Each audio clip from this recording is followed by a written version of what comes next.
If a stranger dives into gunfire for one word, Daddy, do you call it madness or family? Brooklyn flashes with sirens. Maria, a clinic worker, takes a You grazing knew what bullet the to rules were. shield Alexander, the Please, son of just leave us powerful alone. Danny Wood. Don't hurt her. From a brutal misunderstanding, she's pulled into a mansion cold as a gilded cage, then becomes a shield again on a schoolyard. When an enemy abducts her as bait, Danny must choose shoot for revenge or protect to keep his son's circle of trust intact. Stay with me through the 3 and 4 out breath, the ever-ajar iron gate, and the real cost of power where family isn't blood, it's a choice. Watch till the end to learn why a plastic triceratops could save an entire rainy night. The evening shift was ending, and the supermarket's fluorescent lights hummed faintly like a weary heartbeat. The scanners issued a rhythmic beep, and the scent of laundry detergent mixed with the aroma of hot bread from the bakery counter. Maria Williams hooked the basket strap over her left elbow, a loaf of white bread, a carton of milk, a few apples, enough for a peaceful dinner. She had been on her feet for 8 hours at the clinic today. Her legs ached, and her head was as tight as an over-cranked violin string. She yearned to go home, take a warm shower, lie down, and turn the world off. A child's cry sliced through the air like a thin blade. Maria paused at the end of aisle 7. At first she thought she was mistaken. Brooklyn was always noisy, but this sound was unmistakable, fragmented, gasping sobs, a child calling Daddy on a breathless intake of air. She placed the basket on the floor, her chest echoing a familiar rhythm, the rhythm of years ago when she was just as small, hidden behind a torn curtain, waiting for the adult's fury to pass. A chill ran down her spine. An old instinct flared up. A child was terrified. Where is the child? Maria wondered, her eyes scanning the candy aisle and the colorful cereal boxes. Then she saw him, a little boy with tangled, sweat-damp blonde hair, frozen stiff in the corner of the candy display, his blue eyes wide as if they were swallowing the lights. He looked about 8, far too small for such panic. He stammered Daddy once more, his throat raw. A shout rang out from the checkout counter, everybody on the floor. This is not a joke. 3 men in hooded sweatshirts were brandishing guns. A single shot tore through the ceiling, a warning the bulbs rattled, and a chain reaction of screams erupted. Someone dropped a bottle of soda. It shattered the fizzing foam, spilling out like light rain. Maria couldn't recall when she started running. Her body moved before her mind could process. She darted past cereal boxes, sliding slightly on the polished tile floor, swerving around a knocked-over shopping cart. Her heart hammered, her ears ringing from the screams and running footsteps. As she got closer, she saw clearly right next to the boy, a metal advertising sign had collapsed, its jagged, dented edge clamping down tightly on his ankle. Blood seeped out dark red like ink. He couldn't run, and the world was rapidly narrowing into a gun's sightline. Hey, look at me. Maria knelt beside him, lowering her body as much as possible. Her right arm curled around the back of his neck, her hand shielding the top of his head, a move her mother used to make during every June storm. Her breathing was ragged. The scent of plastic sweat and melting lollipop sugar blended together. Stay low, baby, she whispered, her voice falling to the precise pitch that inspires trust in a child. Don't look up. Look into my eyes. Just then, another bang exploded close by. A blast of heat zipped past her left ear like a lick of fire. The pain was sharp, acute. Maria clenched her jaw, her left arm went numb. Warm blood spilled down her forearm, dripping onto her shirt. The bullet had grazed her, leaving a searing rip in her biceps, and the metallic smell of blood rose acridly. She swallowed the dizziness. There was no time to fall. "What's your name?" she asked, forcing her voice to be calm. Alexander. The boy breathed as if he'd run a marathon, his eyes clinging to her like a lifeline. My leg's stuck. Yes, I see. Maria shifted her weight, trying to lift the sign. It was heavy and sharp, the edge grating against the floor with a spine-tingling screech. Listen for my count of 3. 1, 2. Up front, the shouts of, "Hurry up, open the safe," mixed with the sound of breaking glass. Everything was tightening like a constricting rope. 3. She yanked hard. The sign shifted an inch. Alexander gasped in pain. Maria quickly withdrew her right hand to brace his ankle, sliding her left into the gap, her body covering his like a small awning. On the second pull, the metal released his ankle. Good. That's great, she breathed, already pulling him to crawl along the floor. Look at me, Alex. We're going toward that red light. The fiery red exit sign hung at the end of the aisle, the emergency door. Maria measured the distance with her eyes, 50 feet, 2 corners, a shelf of toilet paper. She pulled him along, keeping their heads low, her elbows pushing against the floor, her knees scraping raw. Every time he faltered from pain, she paused for a half-second, placing a hand on his shoulder. Inhale. Come on, you're doing so well. A bullet embedded itself in the wooden shelf behind them. Sawdust flew up and a bag of chips thumped against her shoulder. The sound of the shell casing rolling on the floor was dry and sharp. I see them, a man's voice shrieked from the front counter. Maria yanked the boy behind the shelf, her heart pounding like a frantic keyboard, sweat trickling down her temple and mixing with the blood. Ma'am, I'm scared. Alexander was shaking with feverish intensity, his fingers clutching her shirt, his tiny fingernails leaving white marks. I'm scared too, Maria admitted honestly, her eyes never leaving the escape route. But moving forward, even when you're scared, that's called courage. You can do this. He swallowed hard, nodded, and pressed his lips together to hold back tears. A panicked customer in the next aisle slipped crashing loudly to the floor. The sound of breaking things and people crying for help overlapped.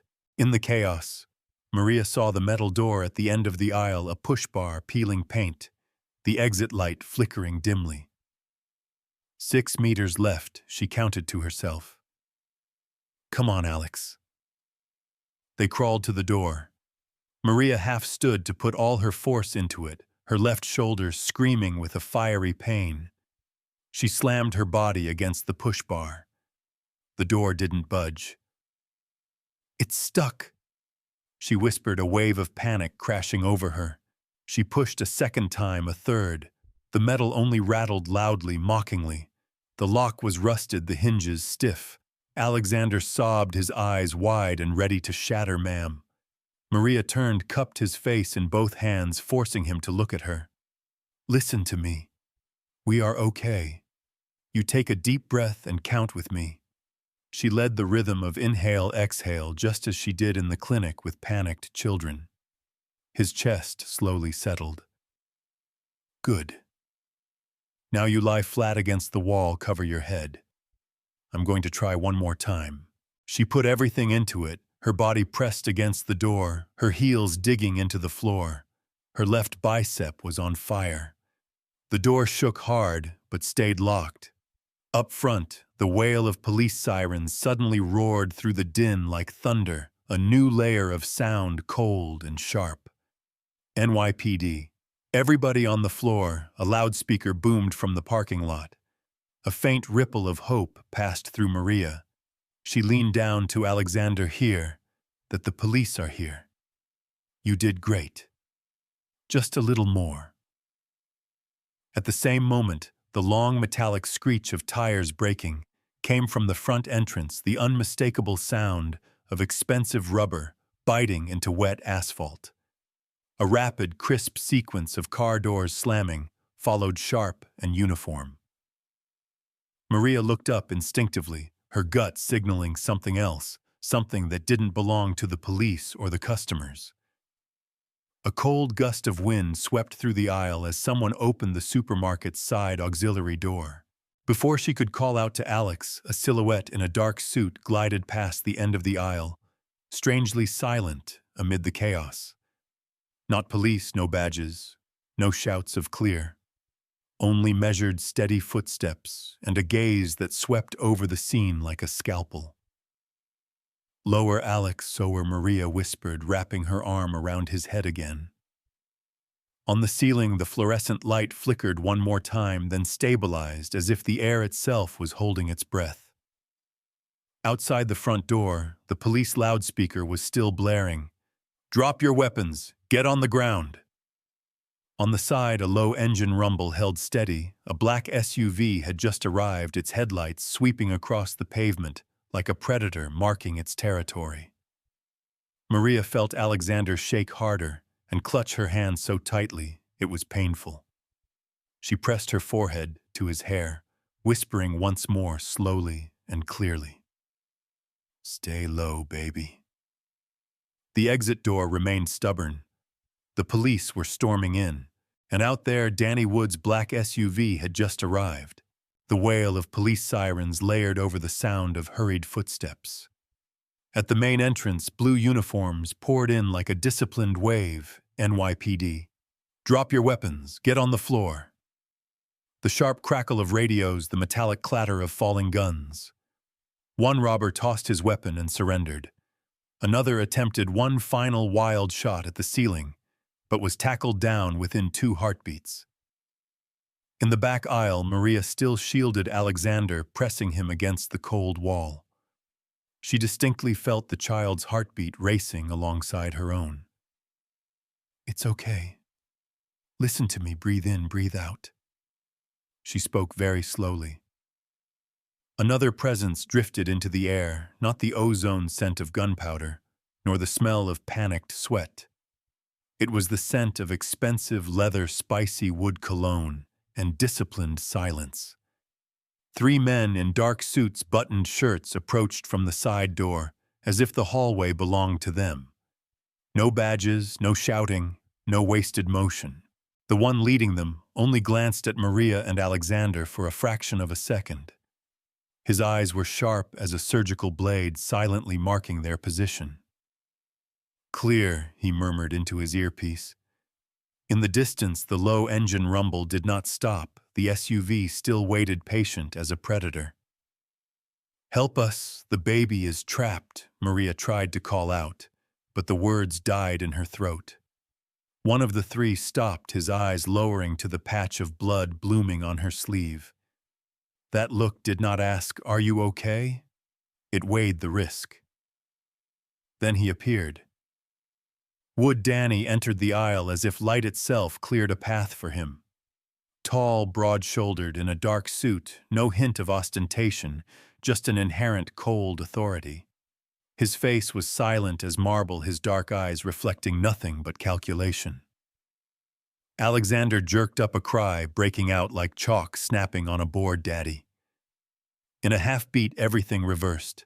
Alexander pulled free from Maria's grip, limping on his sore ankle, and launched himself toward the man. Wood strode to meet his son, his large hand resting on the back of the boy's neck to reassure him. "I got you," he murmured. His voice low, pulling Alexander tight against his chest. Only then did his gaze fall upon Maria. What did he see? A bleeding woman, clothes dusty, standing guard in front of the emergency exit, with her hands held out, a posture that could be read 2 ways: protection or abduction. In Wood's world, a fraction of a second's mistake was enough to change the verdict. "What is she doing with the boy?" Wood asked, his voice not loud, but enough to make the hallway colder. A subordinate immediately moved toward Maria, forming a tight semicircle. "Hands where I can see them." He spoke quietly, but the low tone of command gave Maria goosebumps. "Wait, I saved him." Maria said, her eyes locked on Alexander. The metal sign trapped his leg. I pulled it out. She saved me, Alexander interrupted, clinging to his father's jacket. She saved me, Daddy. She got shot in the arm, covering me. He pointed to the streak of blood down Maria's arm, his voice shaky and urgent. For a moment, something flickered on Wood's face, a small crack like a knife across ice. But he didn't live by moments. He lived by principles. Anyone who touches my son, deal with them later. Step back, he told Maria. Don't. Alexander hugged tighter, as if afraid his father's words would become a hammer of judgment. Don't hurt her. The police had flooded past the shelves. An officer turned his weapon toward the suited group. Put your hands up. Identify yourselves. The space tightened like a drum skin. Wood's subordinate slowly raised his hands, palms open. Private security. The child is with his father, he stated concisely. The officer glanced at Alexander, clinging to Wood, a situation hard to mistake. But his eyes returned to Maria, full of suspicion. She stood in the middle, bloody, without a uniform or employee badge. Ma'am, step away from the child. Maria started to explain, but Wood cut her off with an undeniable nod. His two men moved forward. One held her uninjured arm, the other gently but firmly pushed her shoulder against the wall. Not rough, just precise. A plastic zip tie snapped around her wrists with a dry click. Stop! Alexander screamed, pushing away from his father's embrace, but Wood only placed a hand on his shoulder, adding a layer of steel to his tone. Alex. The child froze, his eyes wide with a mix of terror and anger, tears welling up. She didn't take me, he said directly to Wood's face. She helped me, she's bleeding. Wood looked at his son for a moment longer than a half-beat. Then he looked back at Maria. Why were you with him? He asked, his voice low, like placing a knife on a glass table. Because I heard him crying. Maria answered, every word clear. Because no one should be alone when the guns are firing. A pause, like the smooth surface of a lake after a stone is tossed. The answer was not wrong. But truth in Wood's house was not measured by words. It was measured by control. The police officer moved closer. Sir, we'll take statements. The woman claims. She is coming with us, Wood stated, not looking at the officer. His voice wasn't loud, but it left no room for objection. My son requires this witness for later verification. The word witness dropped like a valid shield. Sir, protocol requires. The officer didn't finish his sentence. Wood's young lawyer, who appeared without anyone noticing, flashed a card speaking rapidly about custody rights, the supermarket's internal cameras, and the need to ensure the witness's safety while the police secured the scene. Politeness wrapped in armor. Maria looked around, feeling wrapped in cellophane, clear, clean, but suffocating. She wanted to scream, ask the boy. Look at the cut on his leg. Look at the bullet graze on my arm. But all eyes were focused on the man in the center, the one who could bend the current with a flick of his wrist. Alexander looked at her, his eyes pleading. She managed a thin smile, trying to reassure him with a tiny nod. I'm fine. That smile made him truly cry. Daddy, please. Wood placed his hand on his son's head, a surprisingly gentle gesture that contradicted his disciplined face. Alex, to the car, he said softly. We will talk at home. With her, Alexander inserted, stubborn, like the only child who knew the truth in the room. Wood didn't answer, only signaled. A subordinate scooped Alexander up, though the boy struggled, but not too forcefully. They knew the line that would make the child wail. Maria was led out through the side exit to the parking lot. A light rain was falling, thin drops collecting on the asphalt like crushed glass. Flashing red and blue police lights reflected on the body of the waiting black SUV so dark it seemed to absorb the light. Wood's man opened the back door. "Watch your head," he said politely, devoid of emotion. Maria sat down, her cuffed wrists held in front of her stomach. The scent of leather interior was pervasive, cold, and unfamiliar. The door closed. The world outside dissolved into a muffled band of sound. The car started moving. Rain scattered on the window like Morse code. Maria leaned back, taking a deep breath to fight the nausea from the metallic scent and the lingering adrenaline in her throat. Opposite her, a woman sat perfectly straight, her hair neatly tied back, her gray eyes observing without emotion. She offered Maria a clean handkerchief. "Cover the wound," she said, her voice carrying an Eastern European accent. "You are losing blood." "Thank you." Maria pressed the cloth to her left arm. It quickly soaked through the red stains, spreading like an unwanted flower. "I am Irina," the woman said after a moment of silence. "I manage Mr. Danny's household." "Mr.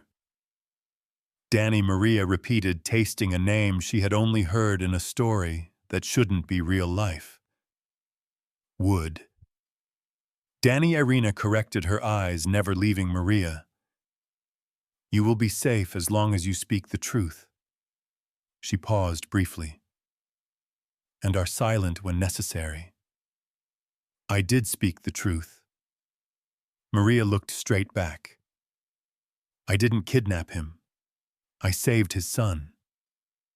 In that house, Irina replied, truth might take time to win. She spoke it like a rule, not a threat, but a calendar reminder. You can win if you stand firm. Her eyes softened fractionally, as if she saw something in Maria that she herself had once carried in her youth. The car turned onto a road lined with old trees, rich yellow streetlights, and high stone walls enclosing dark gardens. An iron gate appeared, classic lines heavy and deep like a final decision. The guard in the booth nodded. The gate slid open, smooth, silent, without a squeak. Inside, the world changed, scale-paved driveways, manicured hedges, light cast onto the facade of an old mansion, beautiful enough for a magazine, cold enough for a morgue.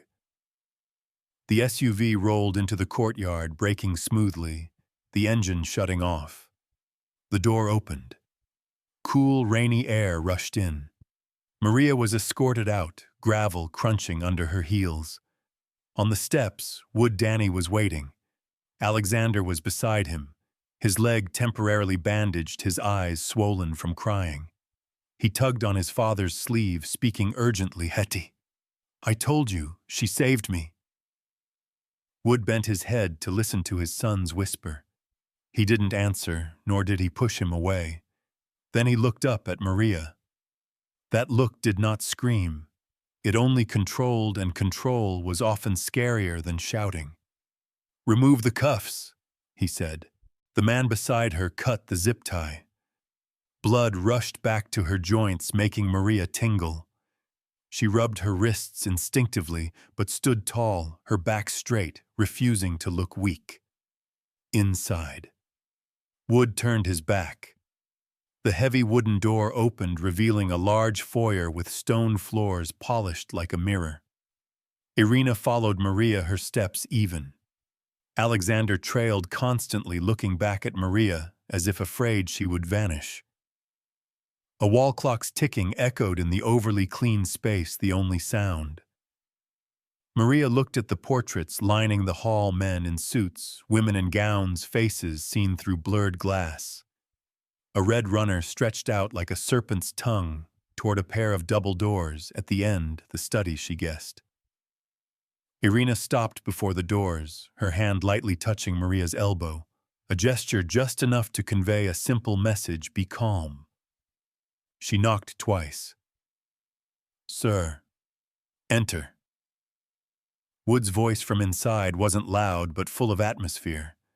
The door opened. a wood-paneled study firelight in the hearth, casting a golden glow on the high bookshelves. In the center, a long table papers stacked neatly to an unsettling degree. Wood stood behind a chair, his hand resting on the back of it, as if resting on someone's neck, lightly but ready to clench. Maria stood at the threshold, her left shoulder burning with pain, her wrists still marked by the tie.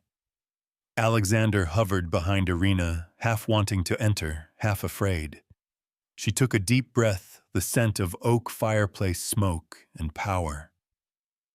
"I will tell you," she said, her voice steady from beginning to end. Wood tilted his head slightly, a signal. The door behind Maria closed, the sound of wood meeting wood, resonating like the end of an old sentence and the start of a bigger question. In this room, does truth have a chance against power? A pendulum clock somewhere chimed 3 times. Maria looked directly at Wood Danny. The storm had passed at the supermarket, but the real storm called misunderstanding had just begun here.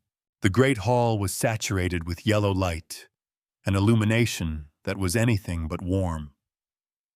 The floor was paved with white and gray marble, its veins running like congealed blood vessels. On the walls hung antique oil paintings, men sitting at an angle, impeccably dressed women with high collars and gloved hands, their painted eyes seeming to follow every move. In the corners near the ceiling, small black dots were visible. Maria needed only one look to understand cameras. Discreet, polite, but don't expect a single unwitnessed breath. She heard her shoes click sharply and uniformly against the stone, a sound that mixed with the scent of polished wood, fireplace smoke, and the leather of the furniture. A place that was both lively and soundless. It was beautiful enough for a magazine cover, yet so cold that anyone who touched it would recoil.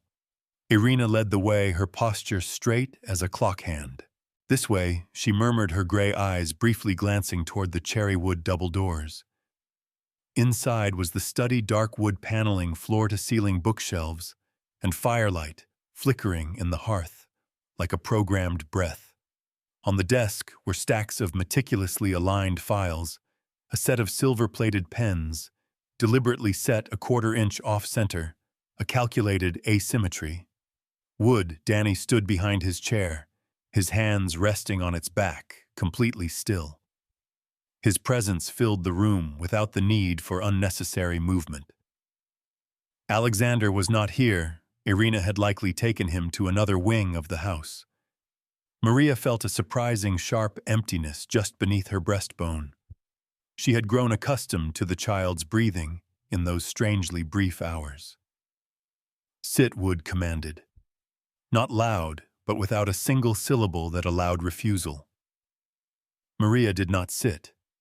She stood near the edge of the desk, maintaining distance. Her makeshift bandage on her left arm throbbed hot beneath the fabric. She felt her heartbeat at her fingertips, a rhythm half a beat faster than normal. Wood did not repeat himself. He merely tilted his head, a movement sufficient for Irina to pull a chair out behind Maria.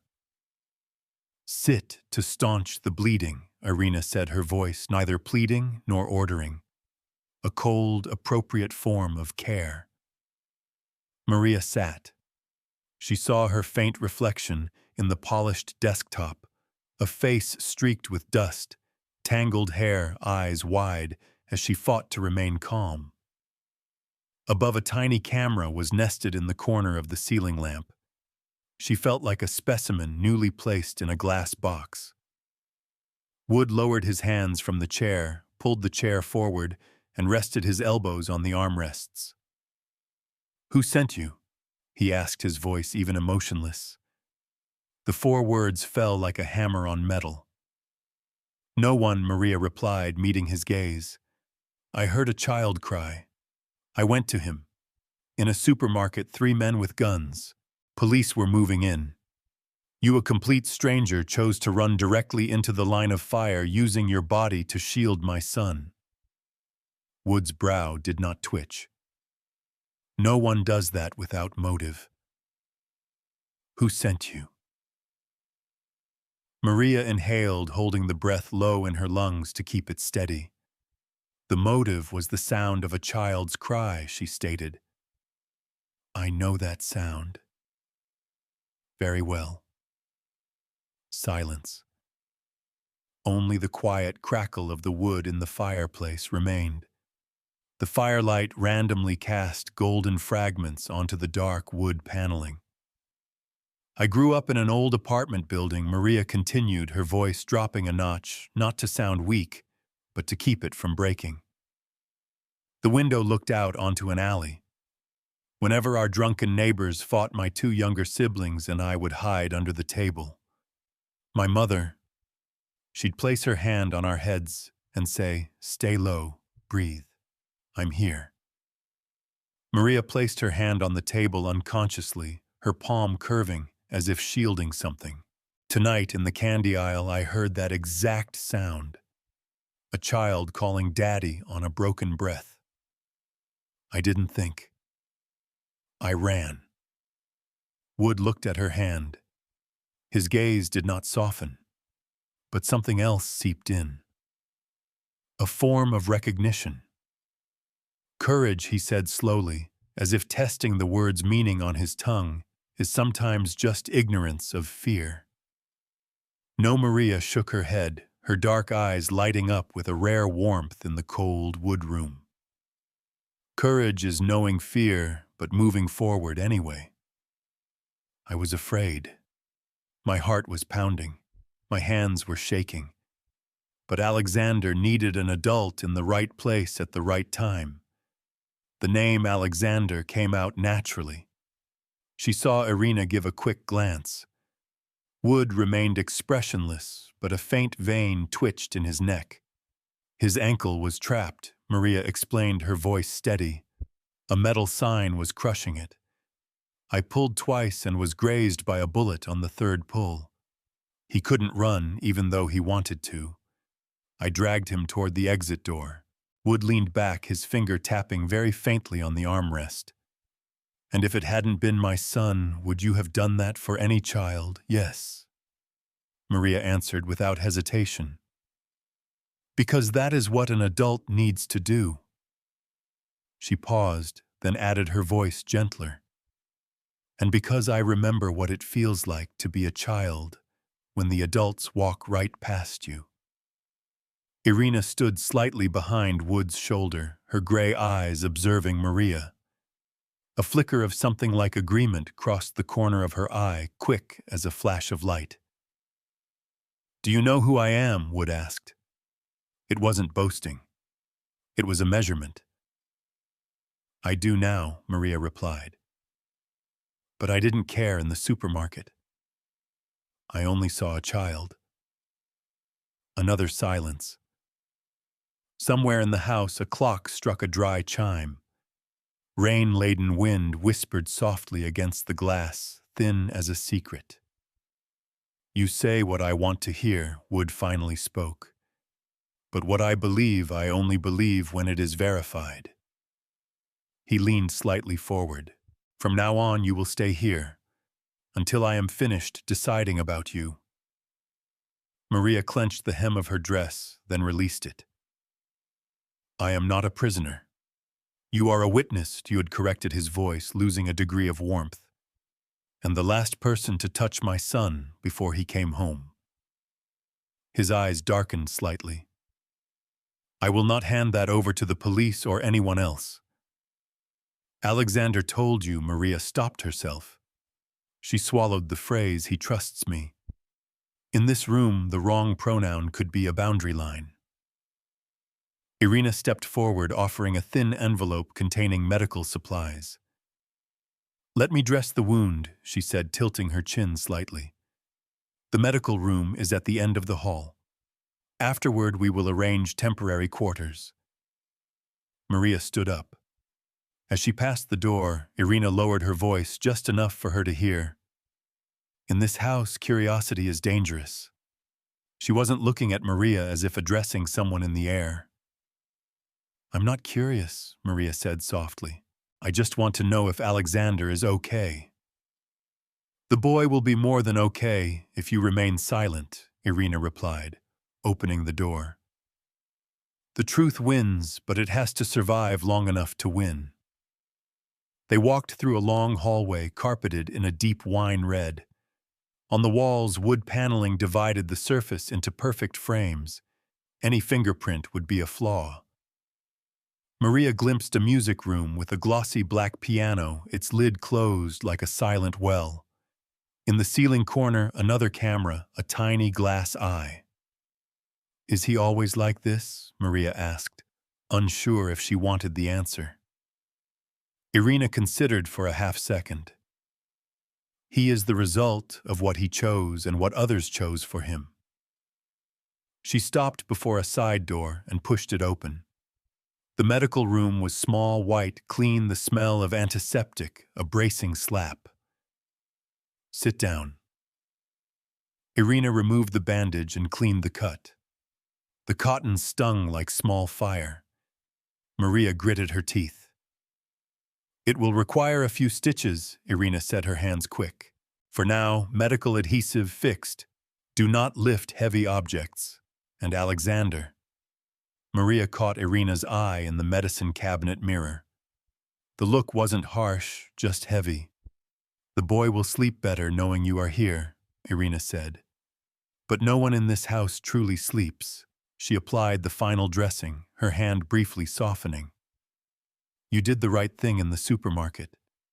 To continue doing right here, speak little, observe much, and don't try to open doors, not meant for you." Maria nodded. "I don't want to open any doors. I just want to stand at his door while he sleeps." She slipped on the pronoun. Irina frowned slightly. Alexander. Maria corrected immediately. "The boy. I just want him to know the person who covered his head is still here." Irina didn't reply, turning to organize the gauze boxes. A moment later, she handed Maria a charcoal gray, unbranded cardigan. "Change into this. Your clothes are bloody." Maria took it. The fabric was soft, warm, unscented. She slipped it on. The wool draped over her body like a polite, non-committal gesture. When she turned back, the hallway was silent. The cameras were watching the carpet without a single crease. "Your room is on the second floor, at the end of the left corridor," Irina said, as they walked out. "If anyone asks, you are Alexander's temporary caretaker. Do not use the word nanny. Here words are fences." "And would Danny?" Maria asked, stopping for a beat, unable to help herself. Irina paused. "Do not ask about him," she said, looking straight ahead without anger. "Do not ask about what he does. Do not ask why. You only need to remember this. In this house, many things look like freedom, and very few things are." She walked ahead, her shadow lengthening on the carpet, like a straight line of ink. Maria followed, listening to her heartbeat slow, but a thin tension still pulled from the back of her neck to her spine. At the turn toward the stairs, she glanced through a slightly open doorway, a child's room, faint blue nightlight, the shadow of a plastic dinosaur on the desk. Triceratops. The gentle shield the boy had said at the supermarket when she pointed to the figure on a snack package. Maria paused for a half-second, just long enough for her hand to brush lightly against the doorframe, a touch that made no sound. Then she moved on. Behind her, the clock in the foyer chimed 2 slow beats. The house was beautiful as a gilded cage, and if she wanted a child to breathe easier in this cage, she had to learn how to move without noise, speak without tremor, and stand firm before eyes that were always open. Morning in the mansion began with a polished silence. There was no sound of people rushing, only the soft clink of cutlery against porcelain in the large dining room, and the coffee maker exhaling a thin, misty breath. The dining table was excessively long for a family of 3. The dark wood surface was polished to a mirror shine reflecting the crown-molded plaster ceiling. In the center, a white floral arrangement stood straight like a constant reminder that everything here had its place. Maria entered after Irina. The gray cardigan draped over her shoulders, the wound on her left arm sealed with medical adhesive still hot every time she moved the joint. On the opposite wall, a camera smaller than a fingertip looked like a motionless fly, its black eye wide open. Alexander was already seated near the window side of the table. He wore a white shirt, his hair neatly parted, his ankle neatly braced in a small support. The moment he saw Maria, he sprang from his seat like a small, coiled spring, pulling out the chair next to his. "Sit here," he said, his voice bright. He held out his hand, not to ask, but to ensure she would indeed sit there. "Next to me." Maria smiled and walked around the chair. Alexander's hand rested on the edge of the seat, anxious as if afraid someone might preempt him. He waited until she sat down before finally releasing the chair, his eyes lighting up. Wood Danny was at the head of the table, his back straight, his hands resting on the table as a matter of ritual. A black tie, a white shirt without a single crease. He said nothing. His gaze moved from the chair, still warm from Maria's presence, skimmed the small hand of Alexander, resting on the edge of the gray cardigan, then settled on Maria's face. It wasn't the scrutinizing look of the night before. It was a new measurement, testing the durability of a connection that had just appeared and quickly become essential to his child. Irina poured coffee for Wood and tea for Maria, then quietly retreated toward the kitchen wing. Two servers appeared precisely on cue, setting down plates of eggs, bacon, and toast. The cutlery was parallel, straight, and silent. "Eat, Wood," said his voice low and short, like enacting a valid decree. Alexander pulled his chair closer.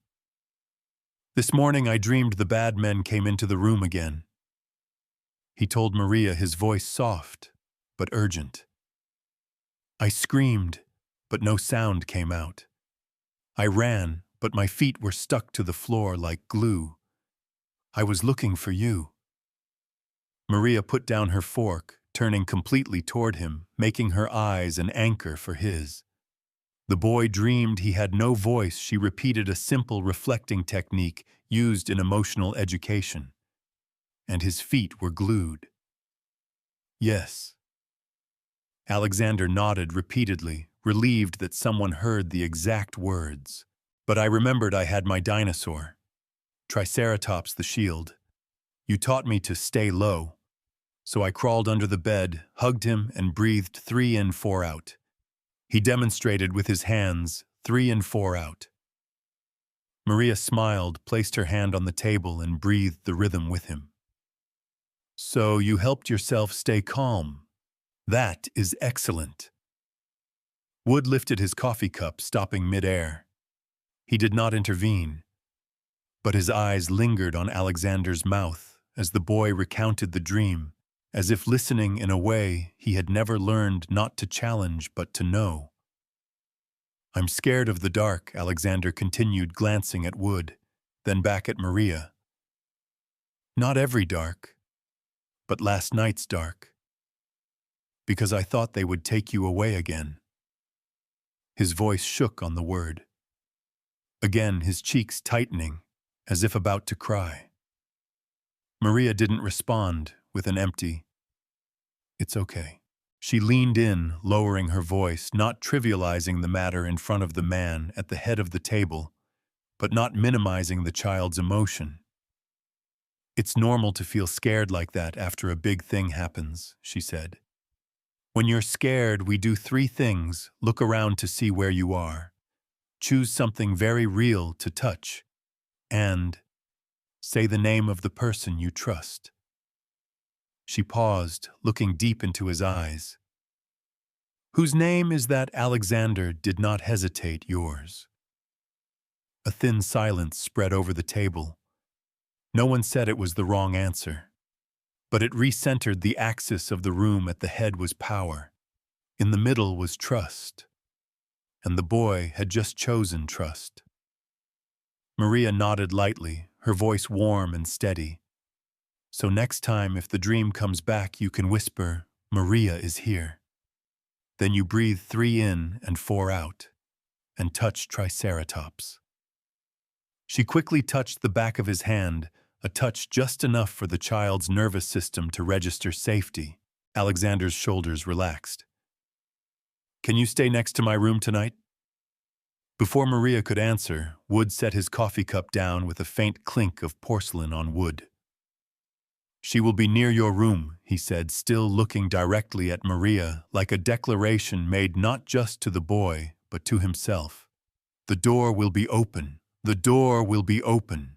2 words light as air, but in this house they were a major concession, retracting 1 bolt from the cage. Alexander immediately brightened. He picked up a piece of egg, pushing it onto Maria's plate like a sharing ritual. "I can't finish it. You eat with me." After saying it, he glanced at Wood carefully, trying to read his father's face. Wood did not smile, but the angle of his jaw softened like a taut wire being released halfway. "Eat, Alex," he prompted again, his voice no longer as sharp as before. "And keep talking. You said your feet were stuck like glue." What else? Alexander looked at, his father surprised to be invited to continue. He stammered for a beat, then spoke to both of them. "I heard the cars outside the gate. I was scared the gate would open and the bad guys would come in. But if the gate opened for you to come in, I want the gate to open." He spoke very quickly, as if afraid the thought would escape. Maria felt her chest warm, a child who knew how to connect 2 opposing things, fear and desire. She turned to Wood. "He's doing the right thing," she said concisely, like a clinical note, naming the fear and attaching it to a safe image. Wood looked at his son, then out the window, where the iron gate was visible through the lawn, standing slightly ajar, its heavy wings stopping exactly where the camera could see them. "Irina," he said without turning around. From the kitchen threshold, Irina was already there. "Yes, sir. Have someone oil the hinges," Wood instructed. "Don't let it squeak at night."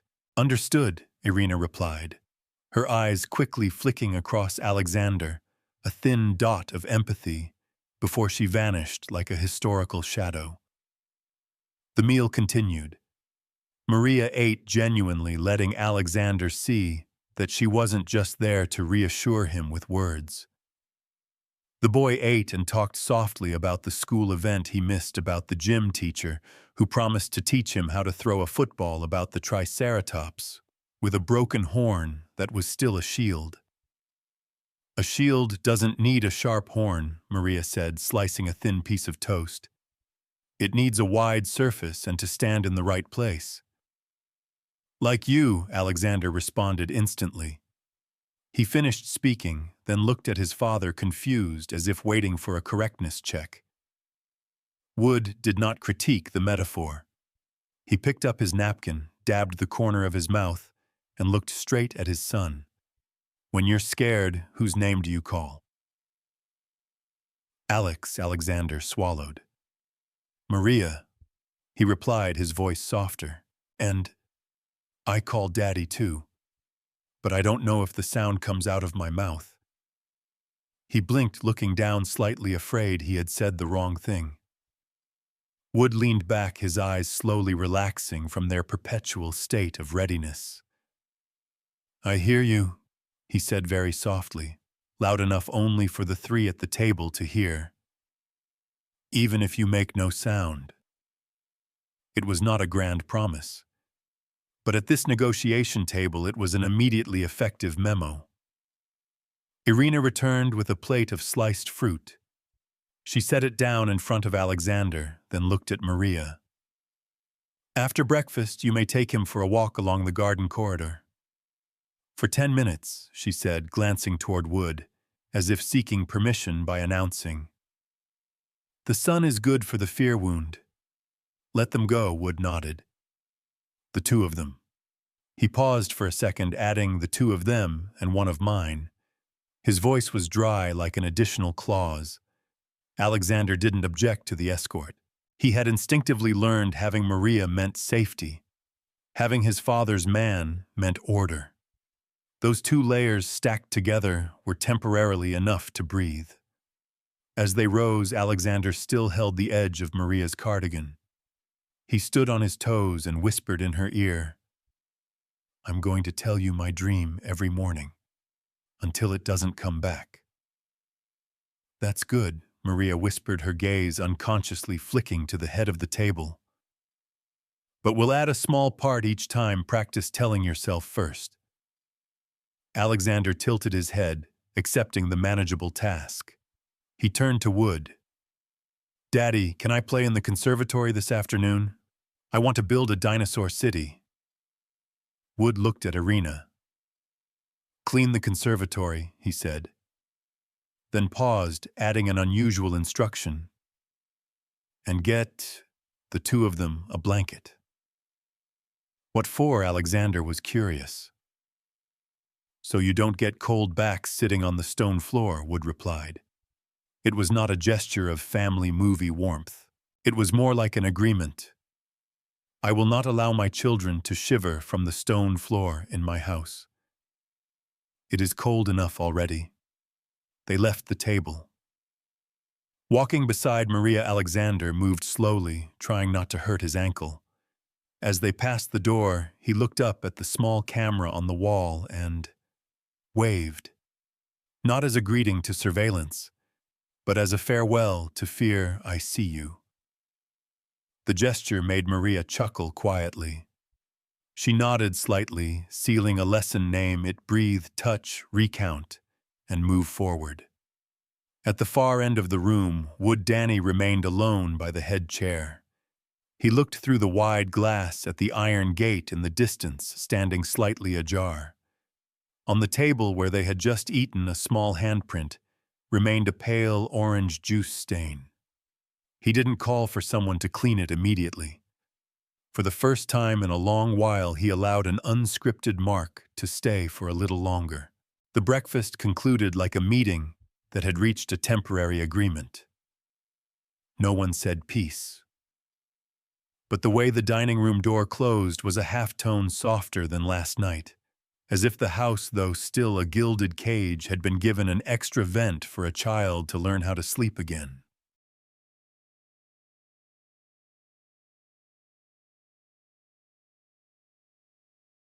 The morning was so clear that the sunlight seemed polished with a new cloth.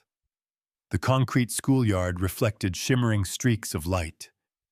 The American flag flew softly, and the first bell chime rang like a slow, vibrating metal string. Children rushed through the gates, backpacks, swaying sneakers, thumping the scent of crayons and hand sanitizer, mingling into a smell unique to elementary schools. Alexander clung tightly to the edge of Maria's gray cardigan, as if grasping a rope on a ship's deck. His ankle was less painful, the small brace tucked neatly inside his pants leg. Every time he hesitated because of the crowd, Maria bent down to his eye level, giving a short nod. "Breathe, 3 in, 4 out." He followed his chest slightly, inflating his lips, pressed, then continued walking. Outside the fence, Wood Danny's black SUV was parked in the shade of a tree. Two of Wood's men stood 10 meters apart, clear earpieces in place, thin jackets concealing their firearms. They didn't stare. They observed reflections in the classroom windows, the way professionals remind themselves not to give away their position.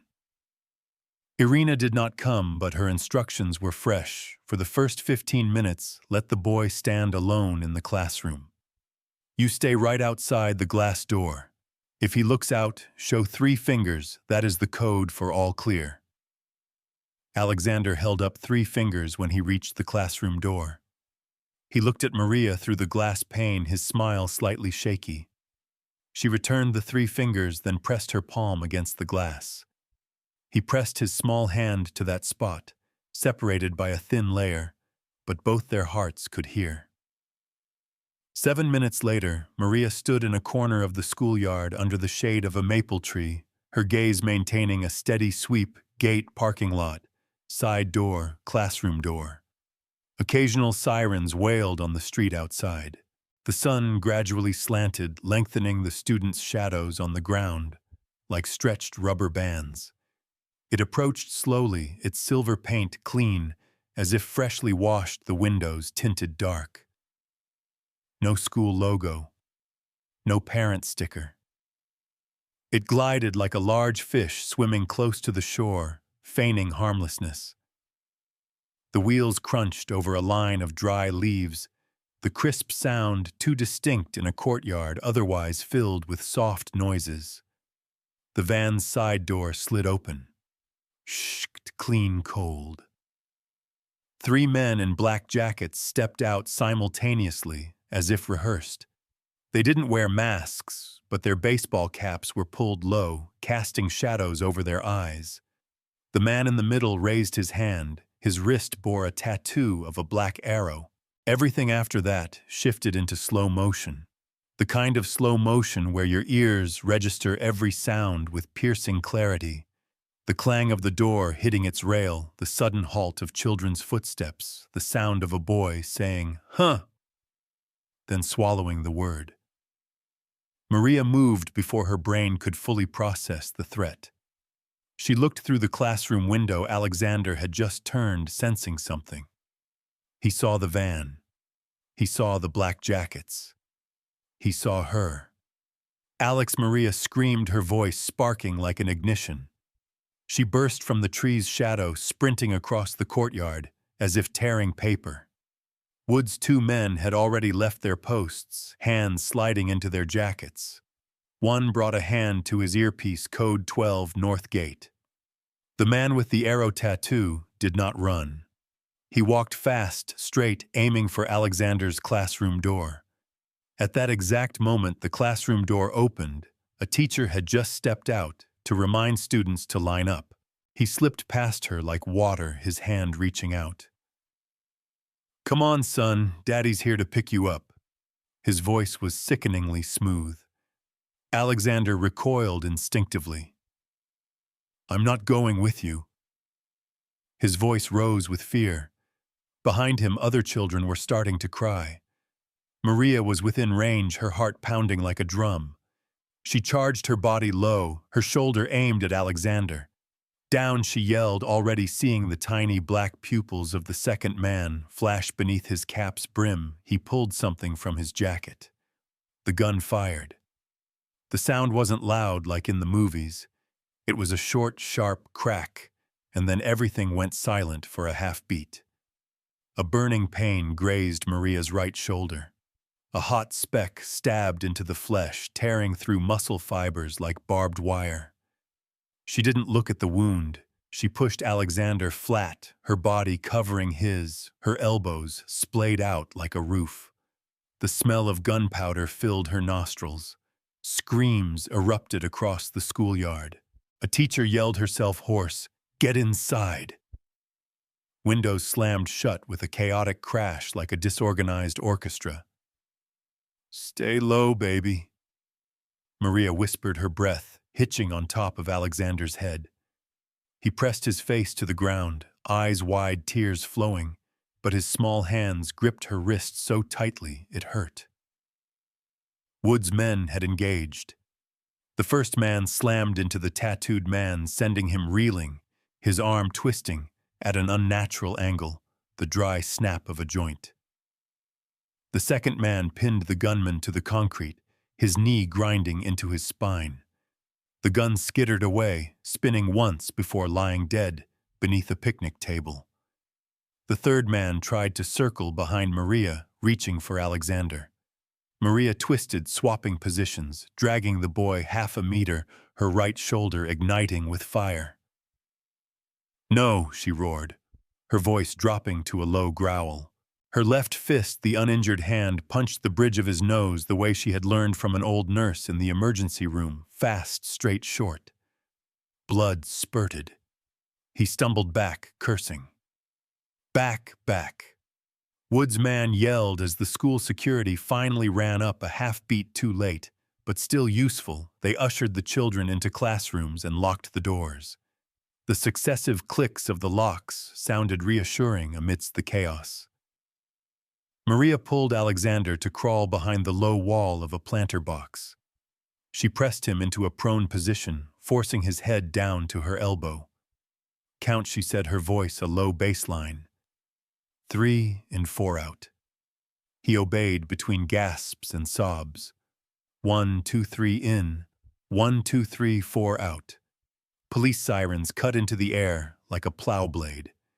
In the distance, the shriek of brakes. 2 officers stormed through the gate, guns drawn, shouting. Police hands. Wood's men raised their hands slightly, palms open. "Private security, we've got them down." He gestured with his foot toward the gun on the ground. The second man lay prone, his hands zip-tied behind his back. The tattooed man groaned, his left arm contorted. The third man lay face up, blood streaming down his face in 2 dark red lines. Maria hadn't relaxed. She could clearly smell the metallic scent of her own blood mixing with wet grass and the hot rubber smell of the tires that had just braked. Alexander looked up slightly, his eyes swollen, whispering. "Does it hurt?" "Yes," she breathed. "But we are still breathing. That means we win." He placed his hand on her upper arm where the blood was seeping, his small hand trembling. She closed her eyes for a second, to keep the tears back, holding them in her throat. "Not now." Wood Danny received the call just after signing a stack of papers in his study. His man's voice was dry and emotionless as always, but underneath was a thin tremor set at school. 3 hostiles, neutralized. The boy is safe. She's hit Grays on the shoulder. The chair beneath Wood seemed to drop an inch. His pupils contracted. She, who he asked for certainty, though he already knew in his gut. Maria. A pause, both quick and long at once. Wood stood up before the answer had finished resonating in his earpiece. He signaled. 2 men followed immediately. One had the car running before Wood crossed the threshold. On the way to the school, Wood kept his phone open, issuing orders like gunfire, lock down the perimeter. Block all exits. No gunfire with children nearby. I repeat, no. Gun. Fire. His voice was so cold that the whole car shivered. The schoolyard was cordoned off when he arrived. Police tape was up, parents clustered into a chaotic crowd, the sound of crying and calling names. Wood didn't push anyone aside. The crowd parted instinctively when they saw him. There was a kind of authority that didn't need to shove it, just needed to walk. Maria leaned against the planter wall, her gray cardigan stained with blood on the right shoulder. Alexander sat so close to her, he looked like he was trying to climb inside her. His face was pale, his eyes red-rimmed, his hands tightly clutching the plastic triceratops that Irina had secretly tucked into his backpack this morning. Wood's gaze swept around, noting every detail. His man stood 2 steps away, arms spread to maintain space. A police officer was speaking into his radio, and Maria was still conscious, breathing steadily, her hand not leaving Alexander's head. Her face was pale from blood loss and pain, but her eyes held fire. Alex Wood called, his voice dropping low, taking off his tie right there in the yard, trying to make everything seem normal, while his heartbeat was loud enough to vibrate his collar. "Come here." Alexander didn't move. He looked at his father, then at Maria. "I'll stay here," he said softly, but firmly, like proposing a treaty. His small hand squeezed her jacket once more. Wood paused. He looked at her. 2 things rose simultaneously in his chest, 2 bristling beasts colliding. The fear of losing his son, and the fear of being indebted to a woman who did not belong in his world. a debt that could not be repaid with money power or anything he was accustomed to using. "Let the school nurse administer first aid," an officer suggested. "We need to take the boy in for a brief psychological check." "She comes with him," Wood said, not turning, still looking at Maria. "Both of them." "Private room." His voice left no room for negotiation. Maria nodded, her smile thin as thread. Alexander finally released her jacket, but didn't let go completely. He put one hand into Wood's, his other hand still clinging to the edge of her cardigan like a lifeline. Wood bent down, lifting his son with one arm, the other arm wrapping around Maria's uninjured shoulder to help her stand. He briefly stiffened as he felt her weight against his hip, not heavy, but exhausted. "You shielded him again," Wood said very quietly, just loud enough for the two of them to hear. Not a question. Not entirely a thank you either. It was suspended between the two like a coin refusing to fall on a face. Maria looked straight ahead. Her lips were pale, but her eyes were deep. "Because that is what an adult needs to do," she replied, repeating the definition from last night. The answer pinned itself to Wood like a label on a coat, not drawing blood, but reminding him that this coat was not his own. Wood's car drove into the restricted area like cutting tape. They got in, the door closed, and the noisy world outside suddenly seemed muted.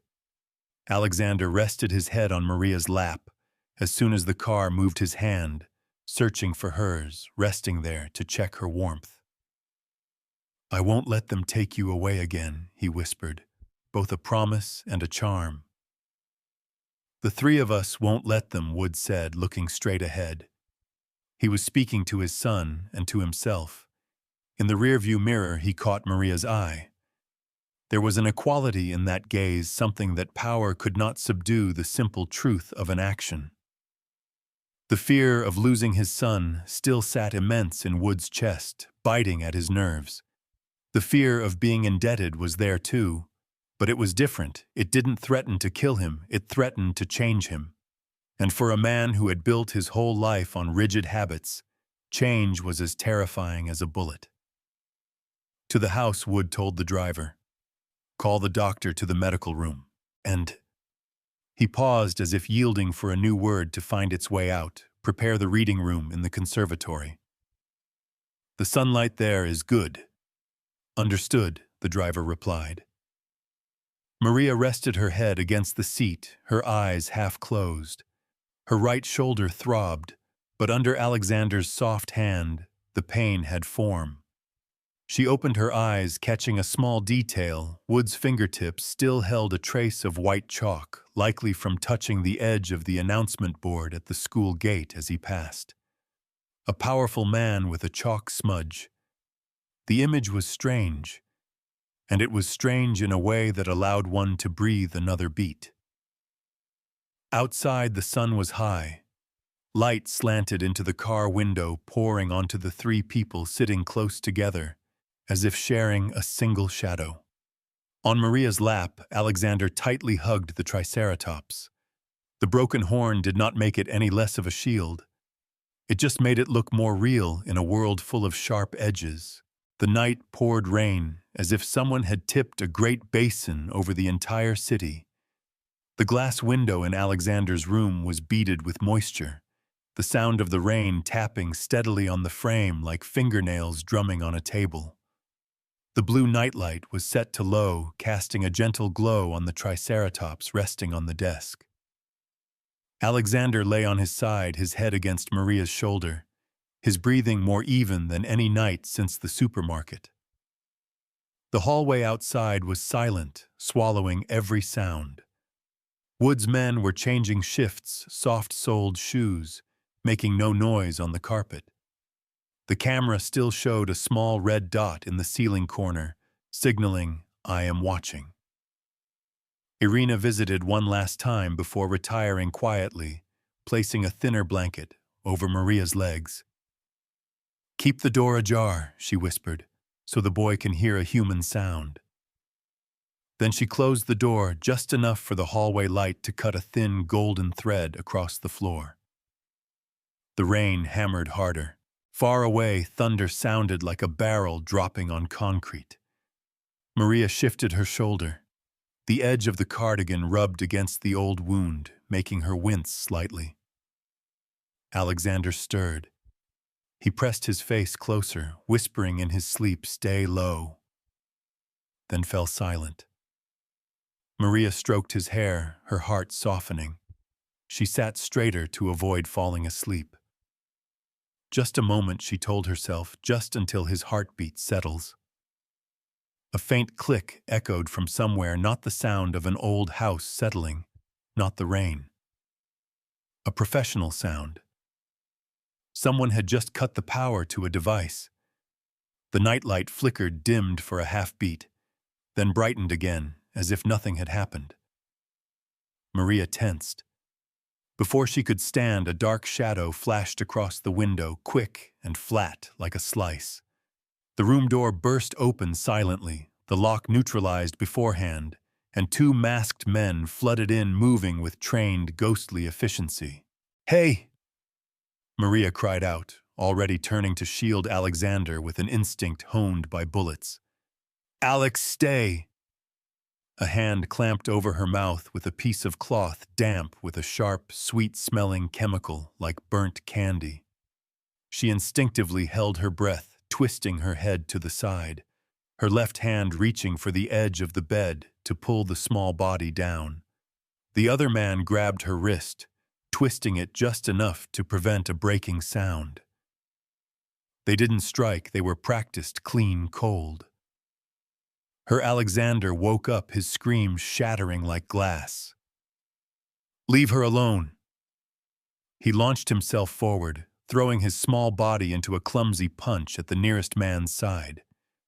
The man stumbled back half a step, enough for Maria to lurch up, biting hard into his hand through the glove. The taste of rubber and blood.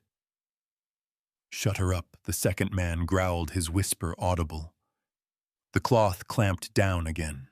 The chemical vapor crawled into her nose like a foul creature, scratching her throat, scraping her cerebral cortex. "Ma."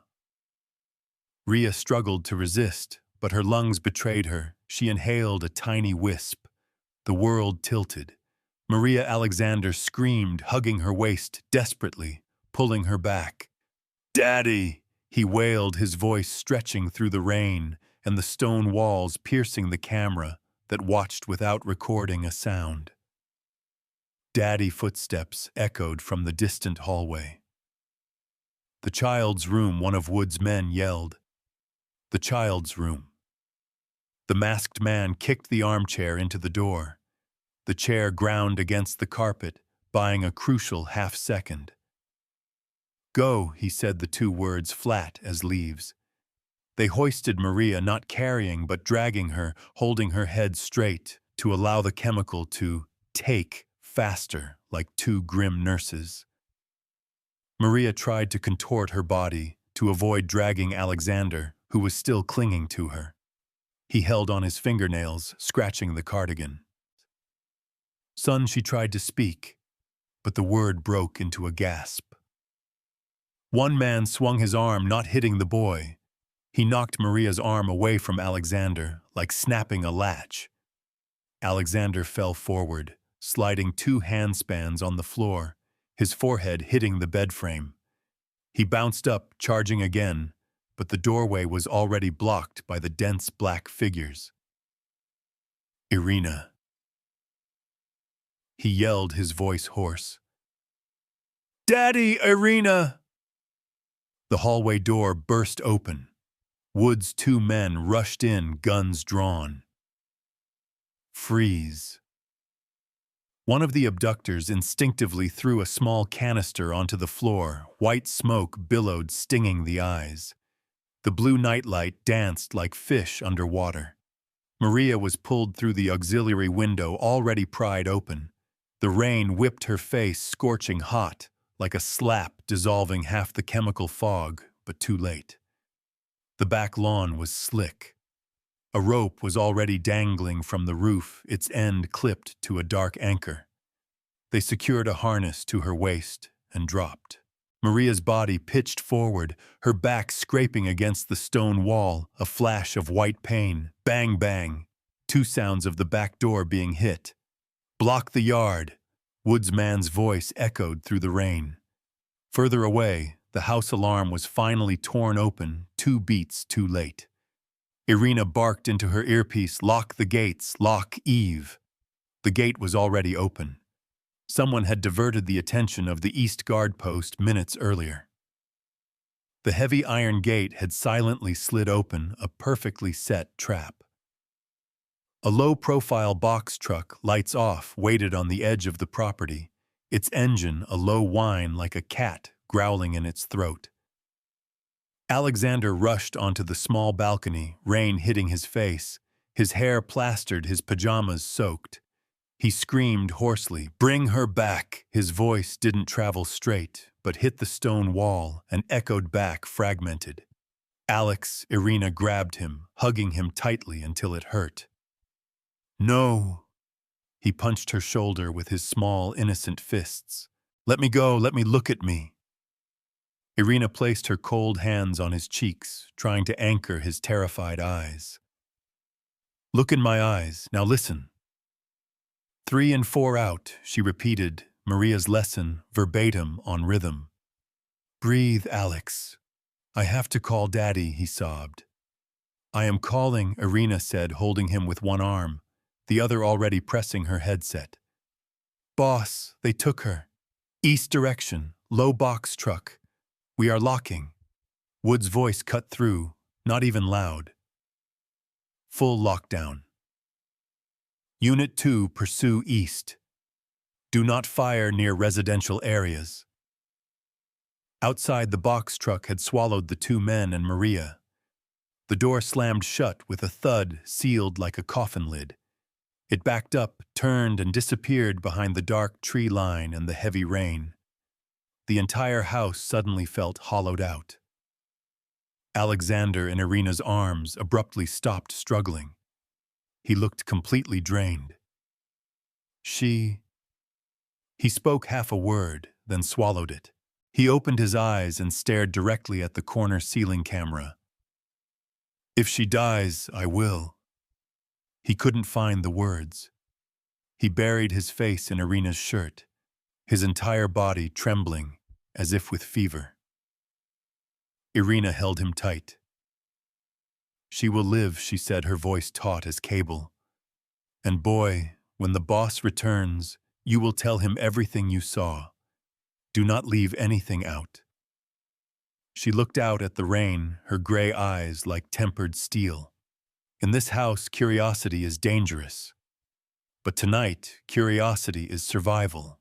No antiseptic smell, no polished wood, no ticking clock. Only the damp smell of old concrete, petroleum residual sea salt, and a single overhead bulb swaying like a nervous eye. Maria woke up in a half-submerged state. Her wrists were bound with nylon ties to the back of a metal chair. Her right shoulder throbbed as if a shard of porcelain were embedded there.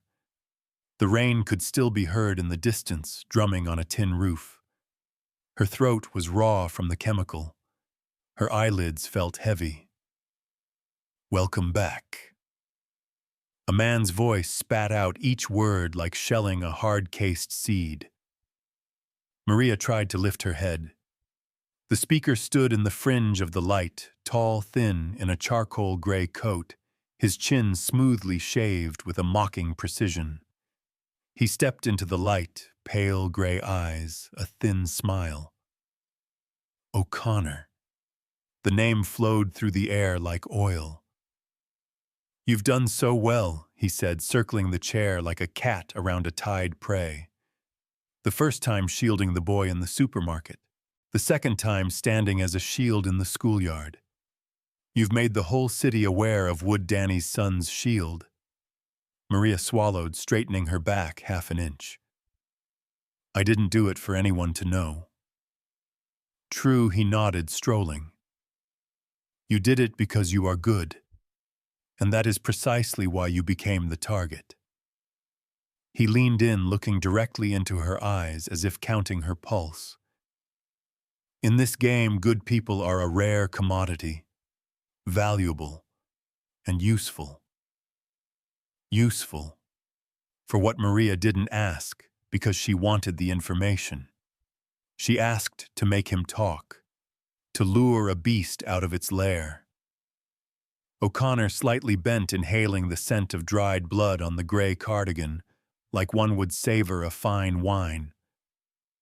Wood thinks he controls everything, but a woman who doesn't belong to his world, a woman his son clings to like a life raft, that is something he cannot read. He smiled, his white teeth shining beneath the grubby bulb. You are the bait, the perfect bait. Maria remained silent, breathing through her nose, maintaining her rhythm. If you hurt him, she said slowly, he will burn down the city to find you. That is the plan tonight, O'Connor murmured, as if sharing a delightful secret. I want to see him burn. I want to hear his breath when he realizes that a woman, not a subordinate, not money, is his weakness. He straightened up. And when he arrives, I will teach him the difference between power and love. Maria lifted her head, fully pulling against the ties, making the nylon bite her wrists. You know nothing about love. True. I know about leverage, he replied cheerfully, like a school lesson. And you are the leverage. He glanced toward the corner of the room. A man opened a metal door. A gust of salty wind from the river crept in like a wet animal. Early to the dock. Prepare to greet our guest.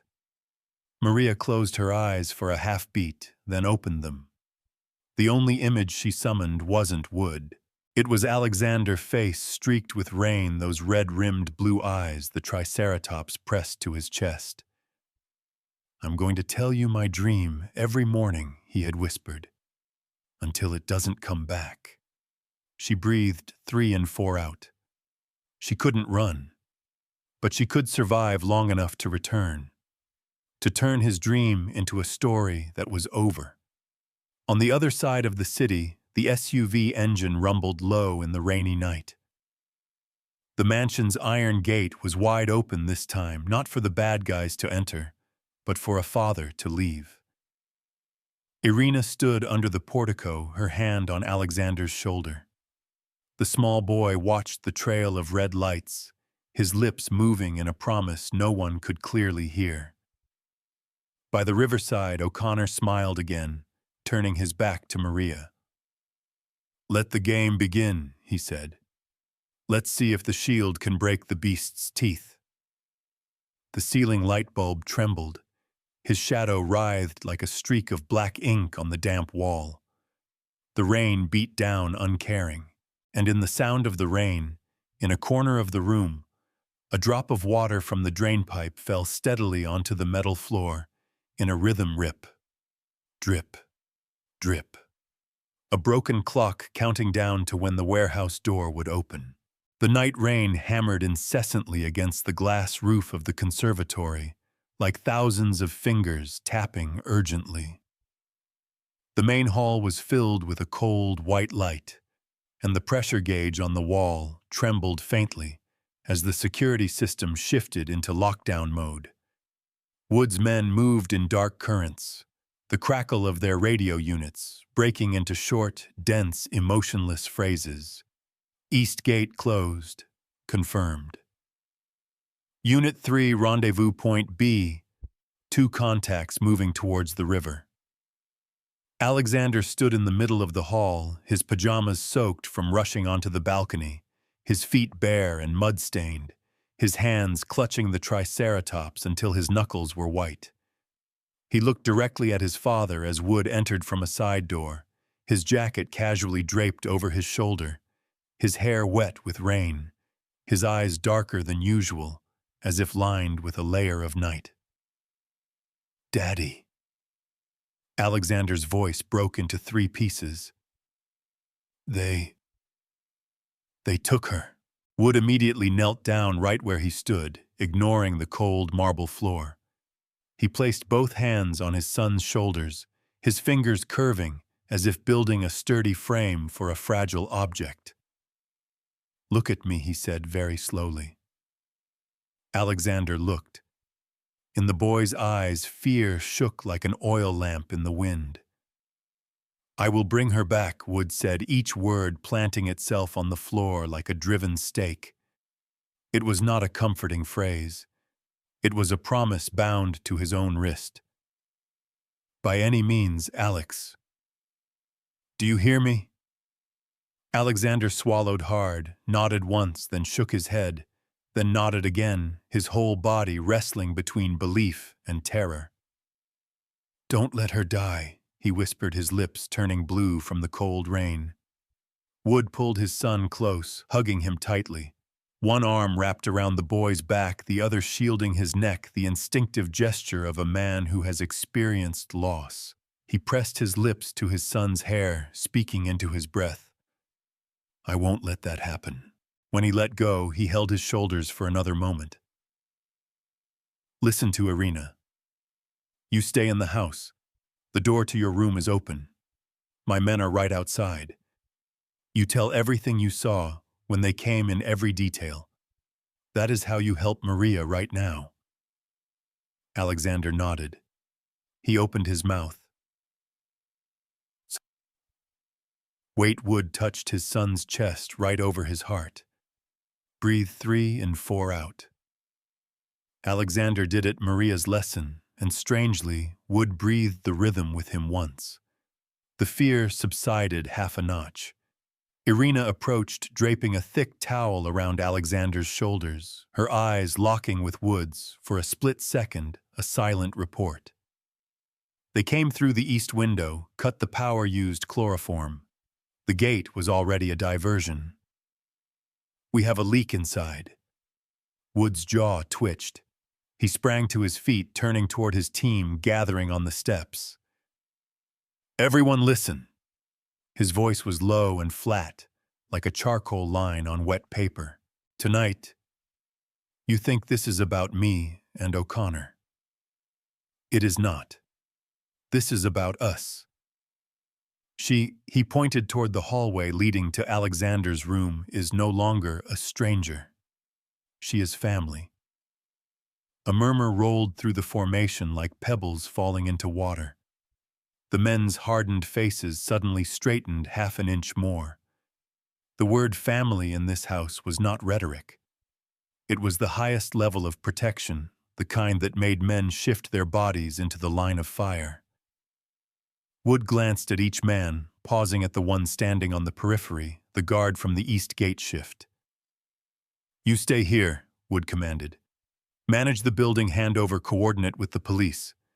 Everything in this district is the opponent's home turf tonight. Don't let anyone turn our house into their crime scene." "Understood." The man nodded, not daring to look away. Wood took 2 steps, his voice lowered, but each word growing clearer. "I don't want meaningless casualties. Not one shot is to be fired near children. No one shoots unless they have a clear visual. No one is to teach a lesson to prove a point." He looked around, his gaze settling on Irina, then back to the team. "Tonight is not about vengeance. Tonight is about bringing our person home breathing intact." Irina briefly tilted her head, a rare sign of assent. The dividing line between the beast and the father had been drawn.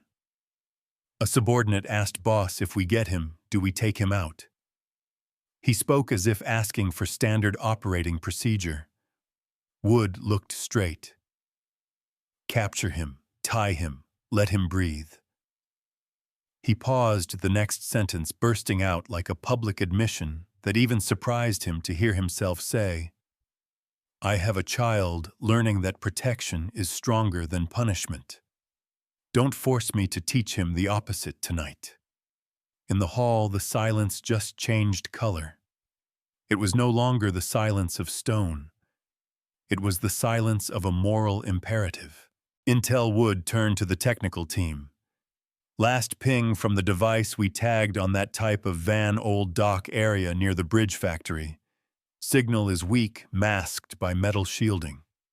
Docks 19 through 21, Irina supplemented her dry, thin hands, already unfolding a paper map clipped with wood pegs, thin red lines illustrating entry/exit flows. If it's him, he'll have a water escape route set up. And he likes the yellow sodium lights, they hide faces easily. Wood looked at the map without blinking. Two teams approach like pincers north and west. One team on the water, no direct light use reflections. Irina commands from the house. I am going ahead. Boss one man started. No argument. Wood cut in, but his voice wasn't harsh. It was just the firm line of a resolved decision. He took her because he knew I would come. I'm coming, but on my terms. Alexander took a step, pulling the towel closer around him, his eyes looking up at his father. Daddy, I'm scared. He didn't hide it. He stated the truth. Wood didn't flinch. He knelt back down to his son's eye level again, his hand placed over his own heart. I am scared too, he admitted, a sentence that had never been in his vocabulary before. But fear isn't driving tonight. Your love is. He looked deeply into the child's eyes. All you need to know, your door is open. 2 men are outside. You talk to Irina whenever you need to. And you hold one thing for me, hold your faith in Maria. That faith will help her return. Alexander bit his lip, then nodded. He held out the triceratops to Wood, hesitantly. You take it for me when you see her, give it back to her. So she knows I'm here. Wood accepted the tiny plastic object as solemnly as he had accepted his first knife at age 17, with reverence, his hand steady. He placed it inside his jacket pocket, right over his heart. I will give it back to her, he said, his voice husky. He stood up, turning to his team. The men dispersed like a current that knew its course. The large door opened, and the rain lashed a salty gust into the hall. Wood paused at the threshold, looking back. Alexander stood in the middle of the hall, small in the towel, but his 2 feet planted firmly. Irina stood next to him, her shoulder a demarcation point, like an auxiliary gate the child could lean on. Alex Wood called out one last time. The boy looked up. I will bring her home, he repeated, sealing the promise a second time. For family. The door closed behind him, the low rumble of the engine starting like a wild animal preparing to charge into the dark. The line of black SUVs rolled out their headlights, slicing the rain into silver threads. In the passenger seat, Wood opened his phone, his voice dropping to a metallic tone. Do not shoot to show off, only shoot to save. Objective number 1, Maria alive. The triceratops rested in his jacket pocket, pressed against his sternum, like a small stone warming with his body heat. He was unfamiliar with the feeling, a tiny object capable of altering his decision-making. He didn't call it weakness. He chose another word that he had just learned from his own son, a circle of trust. The tires bit into the slick road. The city opened up in the rain, sodium lights blurring like spilled honey. Wood looked straight ahead, but in the corner of his eye he saw more clearly than ever the faces that needed him to return, not just with victory, but with the woman who taught his son how to breathe through fear. Tonight, power was no longer a list of enemies to be eliminated. Power was bringing his whole family through the storm and returning intact.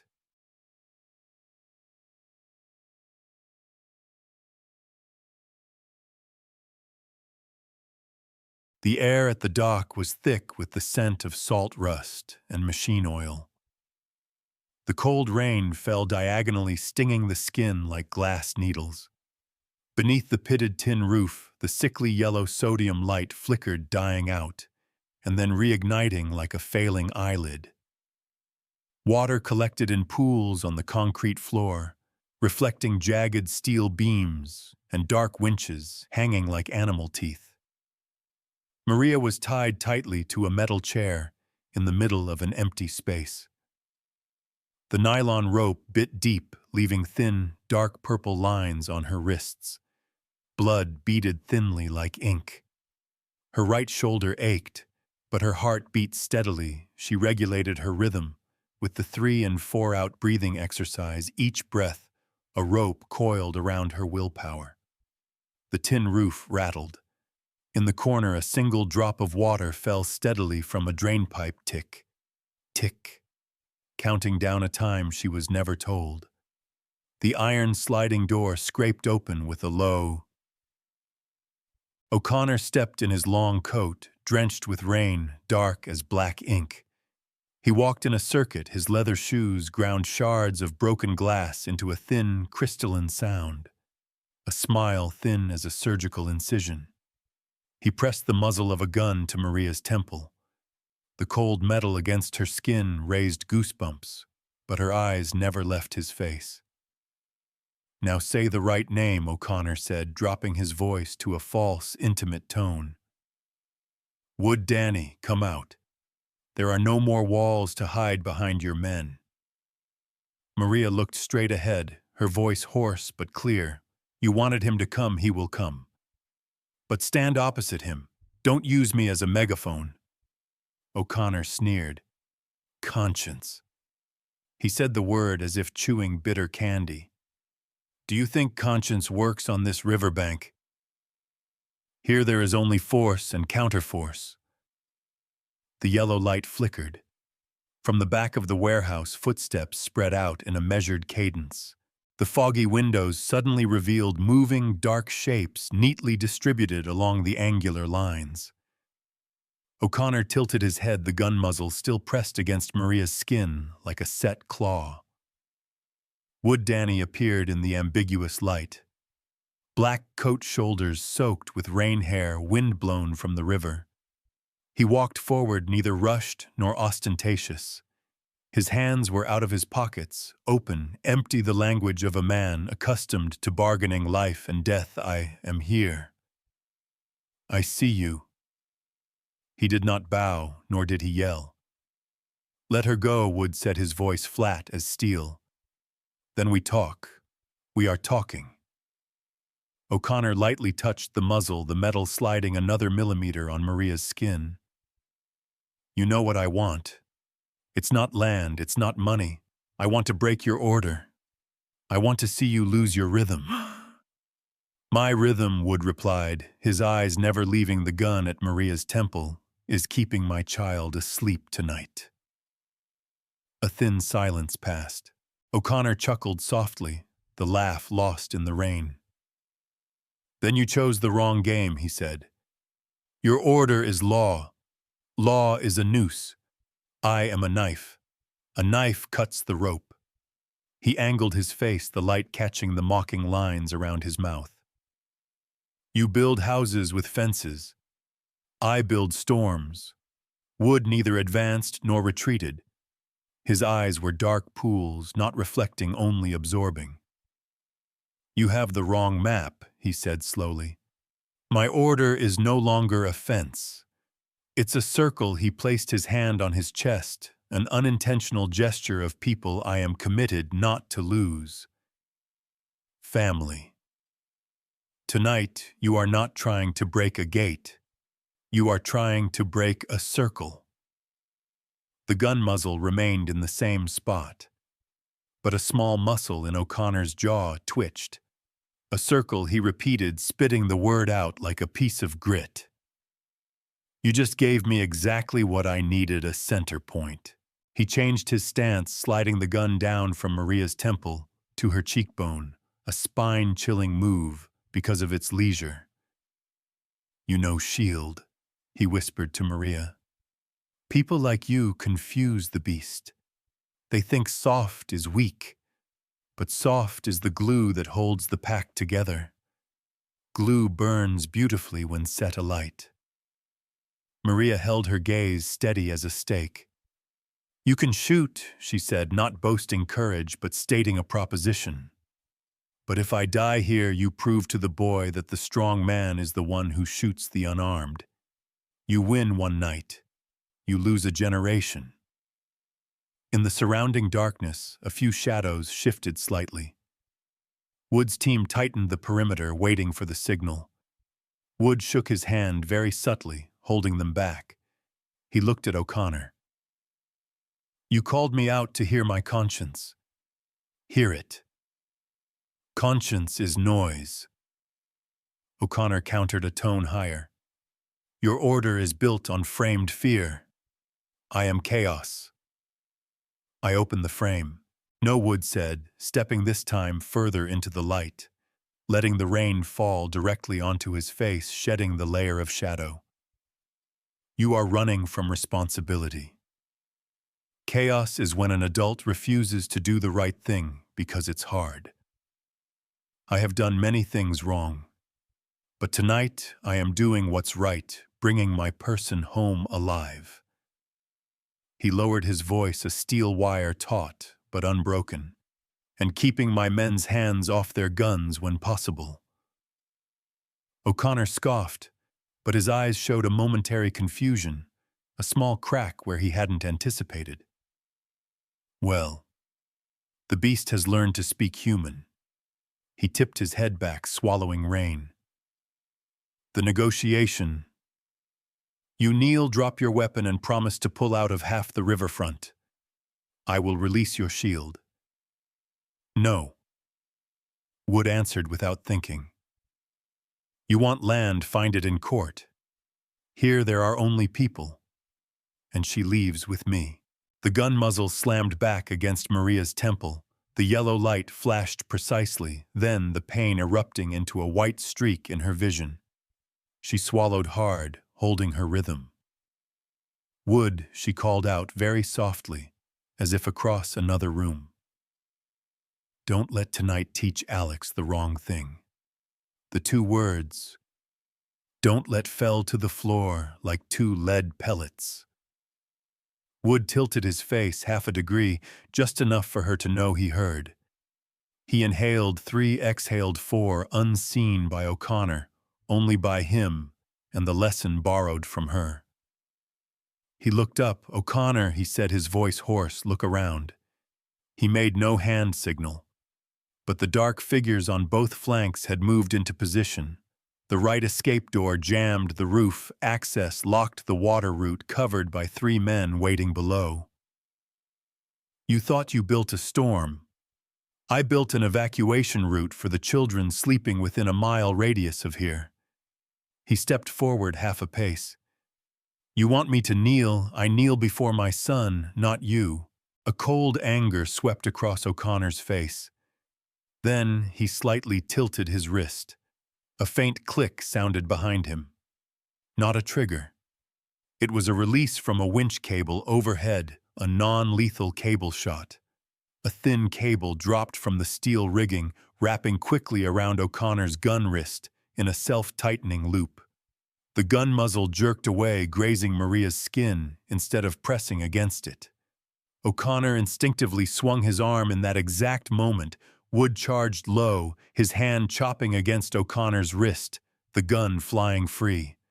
One of Wood's men rushed from the left like a figure from a textbook, locking the shoulder joint, using leverage instead of gunfire to subdue the opponent. The metallic sound of the gun hitting the floor rang clearly. It skidded, stopping beneath the yellow light like a dead fish.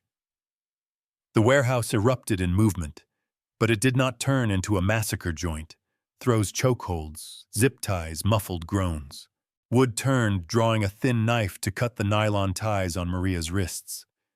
The rope snapped and blood burst out of the purple grooves with a sigh of relief. He knelt to her level, his hand on her left uninjured shoulder, his eyes asking, "Are you all right?" without speaking. Maria nodded, her breath hitched with pain, but her rhythm held. No shots, she said, though no one was raising a gun now. There are children living around here. No shots. Wood reminded his team, his voice like a signed command. Cuff. Keep him silent. O'Connor was pinned down by a knee, his hands wrenched behind his back, zip-tied.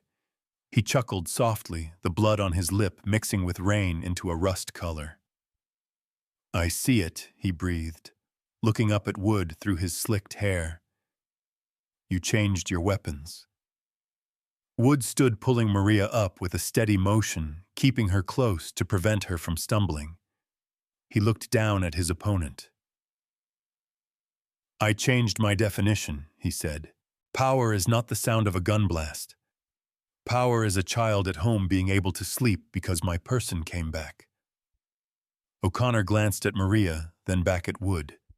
And conscience, he asked sourly, wanting to spit out one last piece of grit. Maria answered instead. She turned her face toward him, the rain falling through her eyelashes into wet threads. Conscience is what's left when the noise stops, she said, her voice neither loud nor shaking. And tonight, when the noise stops, you have nothing. The rain poured thicker. In the high window, lightning flashed across the river, the water fracturing in a second of white light. Wood's men forced O'Connor up, pressing him against the wall, securing him with extra cable ties for certainty. No one fired. No one shouted. Only the sound of nylon ties cinching and shoes scraping on concrete. Wood turned to Maria, his hand still holding her shoulder firmly, like a living anchor. Home, he said, adding no other words. But in his eyes a promise had been fulfilled, and a debt was no longer called a debt. It was called by another word, commitment. Maria nodded. As they stepped out onto the wind-whipped porch, she paused for a half-beat, tilting her face up to the cold rain. In the rumble of the river and the metallic smell of rust, she heard a very faint sound, like the small breath of a sleeping child. The circle had closed just enough for tonight. Behind them, O'Connor looked over his shoulder, attempting one last shot. This isn't over. Wood did not turn back. True, he said, a slight curve to his mouth, his eyes fixed on the distant lights where a house was waiting. But tonight, your chaos had to learn silence. The river wind lashed across the tin roof, carrying the cold scent of salt machine oil and rust. The sodium light flickered like a diseased eyelid, casting jagged patches of yellow onto the wet concrete floor. Maria sat tied to the metal chair in the open space, the nylon rope cutting deep into her wrists until they bled. Her right shoulder throbbed as if a shard of porcelain were lodged in her flesh. She held herself steady with the familiar breathing pattern, 3 and 4 out, keeping the rhythm. Keeping her mind focused on a single point, Alexander was sleeping and waiting. The warehouse door screeched open with a low "rrrr." O'Connor slid in like a streak of black ink. The muzzle of his gun rested on Maria's temple, the cold metal touching her skin, his smile as thin as a knife blade. Come out, Wood, he spat each word. Don't hide behind your men and your family stories anymore. Dry, firm footsteps. Wood Danny emerged from the dark, his shoulders drenched with rain, his black coat absorbing the scattered yellow light.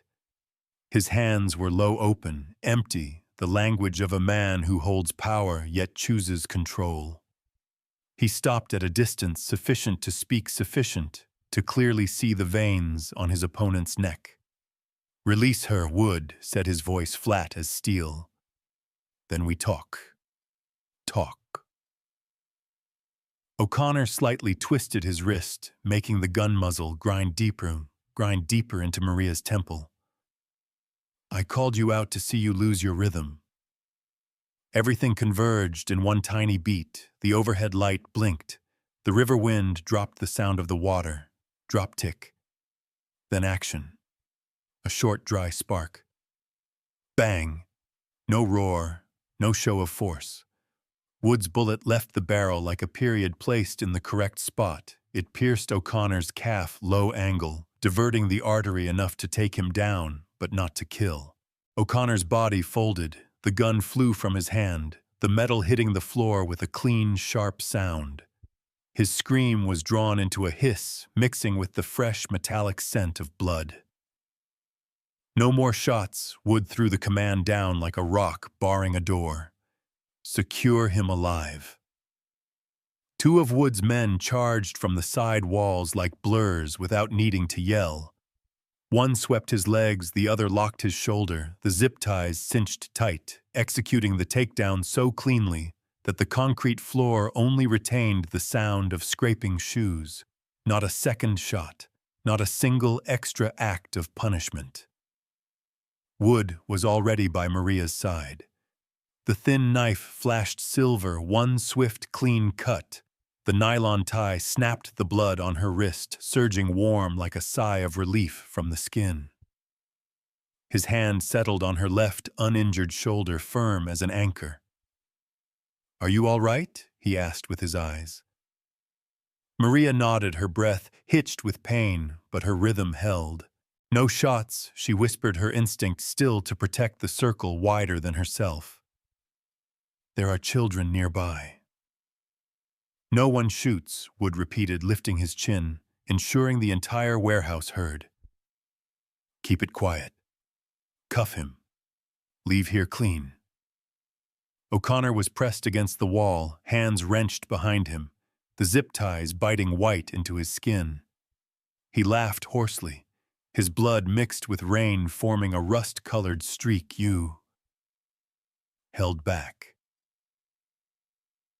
Wood turned, looking straight. "I exercise control," he said, each word like a step. "Because she is here. Because my son is at home." He did not miss the slight tremor in Maria's cheek. Then he bent down, threading his arms beneath her knees, and back, lifting her as cleanly as one would lift a crack out of the floor. Her heart stuttered a beat when her sternum met his chest, warm and steady. He pulled his coat over her wet shoulder, shielding her wound from the rain.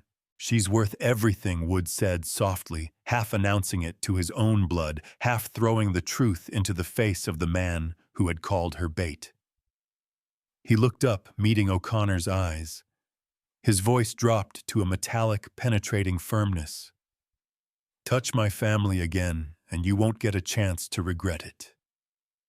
A flash of understanding crossed O'Connor's eyes. The line had just been carved in stone, not the line of death, but the line of meaning. Wood turned away, not looking back. "Extract," he ordered. "Roof root, water root, split teams. Don't drag anyone else into our noise." The wind howled, the river rain scraped the tin roof like an impatient hand. Wood's men cleared the way with practiced, efficient movements. Maria rested her cheek against the rain-damp collar of his coat, the scent of wood fireplace smoke and man real and present. In her chest, the old breathing exercise shifted rhythm, 3 and 4 out, accompanied by a new word she borrowed from him tonight: circle. When they reached the wind-swept porch, she paused for a half-beat, tilting her face up to the cold rain. In the rumble of the river and the smell of rust, she heard a very faint sound, like the small breath of a sleeping child. The circle had closed just enough for tonight. Behind them, O'Connor looked over his shoulder, trying to fling one last remark. "This isn't over." Wood didn't turn back. "True," he said, a slight curve to his mouth, his eyes focused on the distant lights where a house was waiting. "But tonight, your chaos had to learn silence." The iron gate opened with a well-oiled click so smooth it sounded like a sigh. The line of SUVs glided into the wet courtyard, their headlights dimming. The rain was sparse now, falling like glass dust. The porch light cast a warm yellow stripe onto the stone steps. The main door opened before the car fully stopped. Alexander rushed out barefoot, the towel slipping from his shoulders, the triceratops no longer in his hands, because he had sent it on its mission. His feet slapped against the cold stone, his breath hitched, his eyes wide. The back car door opened, and Wood bent over, blocking the wind, as he lifted Maria out. She was still dizzy, Wood's coat draped over her shoulders, carrying the scent of rain and fireplace smoke embedded in the wool. Maria Alexander screamed, then squeezed her waist with all the strength of a child who had just survived a nightmare. The impact made her stagger half a step. Wood quickly placed his large, steady hand on her back, keeping her balance. Maria bent down her left arm, wrapping tightly around him, her chin resting on his damp hair. The small arms squeezed so hard that she could feel every tiny bone vibrating with sobs. "I'm back," Maria whispered, forehead to forehead. "Do you hear me, Alex? I'm here." Alexander sucked in a breath, then exhaled in the familiar rhythm, 3 and 4 out. He did the exercise correctly, but this time not to cut off a panic attack, but to hold the moment a little longer. "I thought—" He swallowed his tears. "I was scared. That if the gate opened, the bad guys would come in, not you." Maria smiled faintly, a painful but warm expression. "Tonight, the gate opened for me to leave, and then to come back. And it will stay open like that until you fall asleep deeply." Wood stood behind them, his hand still supporting Maria's lower back, a silent anchor. He reached into his inner jacket pocket and pulled out the small triceratops, handing it to Alexander. The messenger completed its mission, he said, his voice husky from the rainy night. "It told her you were waiting." Alexander squeezed the dinosaur between his palms, then placed it back in Maria's hand as a seal. "You hold it for me, just in case I have a bad dream." She nodded, tucking the dinosaur into the pocket of the cardigan, close to her heart. Irina was already waiting at the doorway, the first aid kit, open gauze, neatly lined up, a sight of reassuring order. "Let's go in," she said, her voice low but unbroken. Her eyes quickly scanned Maria's lips, dry pupils, responsive wrists, bleeding, and shoulder-wet bandage. The medical room. Alexander still clung to her, refusing to let go. Wood knelt to his eye level. "You come with us. The door stays open." The boy nodded vigorously, one hand clutching the edge of Maria's cardigan, the other holding the triceratops like a rudder. The medical room was brightly lit and white. The familiar scent of antiseptics stung her nose like a declaration's safety. Irina pulled out a chair, helped Maria sit, and gently removed the old bandage. Every time the cotton touched the wound, Alexander winced, as if he felt the sting himself. "Look at me," Irina instructed, the bandage scissors gliding cleanly. "We will do this slow, clean, and enough." She washed the nylon rope marks on Maria's wrists. The purple grooves stood out like the map of a journey just concluded. Irina didn't ask what happened. She asked what was necessary for treatment. Numbness in the fingers. Tingling, try moving them. Maria rotated her wrist slightly. The muscles trembled but responded well. Good, Irina nodded, applying medical adhesive gauze and an extra layer of securing tape. Shoulder. She tilted her head, checking the edge of the graze, no further tearing. Stitches later 3. "I'll call the doctor right away." In every action, something had changed, unspoken respect. Not respect because Maria belonged to anyone, but because of the way she faced fear. Irina offered her a glass of warm water. Small sips, she instructed. When Maria took the glass, Irina held her hand for an extra half-second, a tiny touch, the same way she had taught Alexander to breathe reassurance through real contact.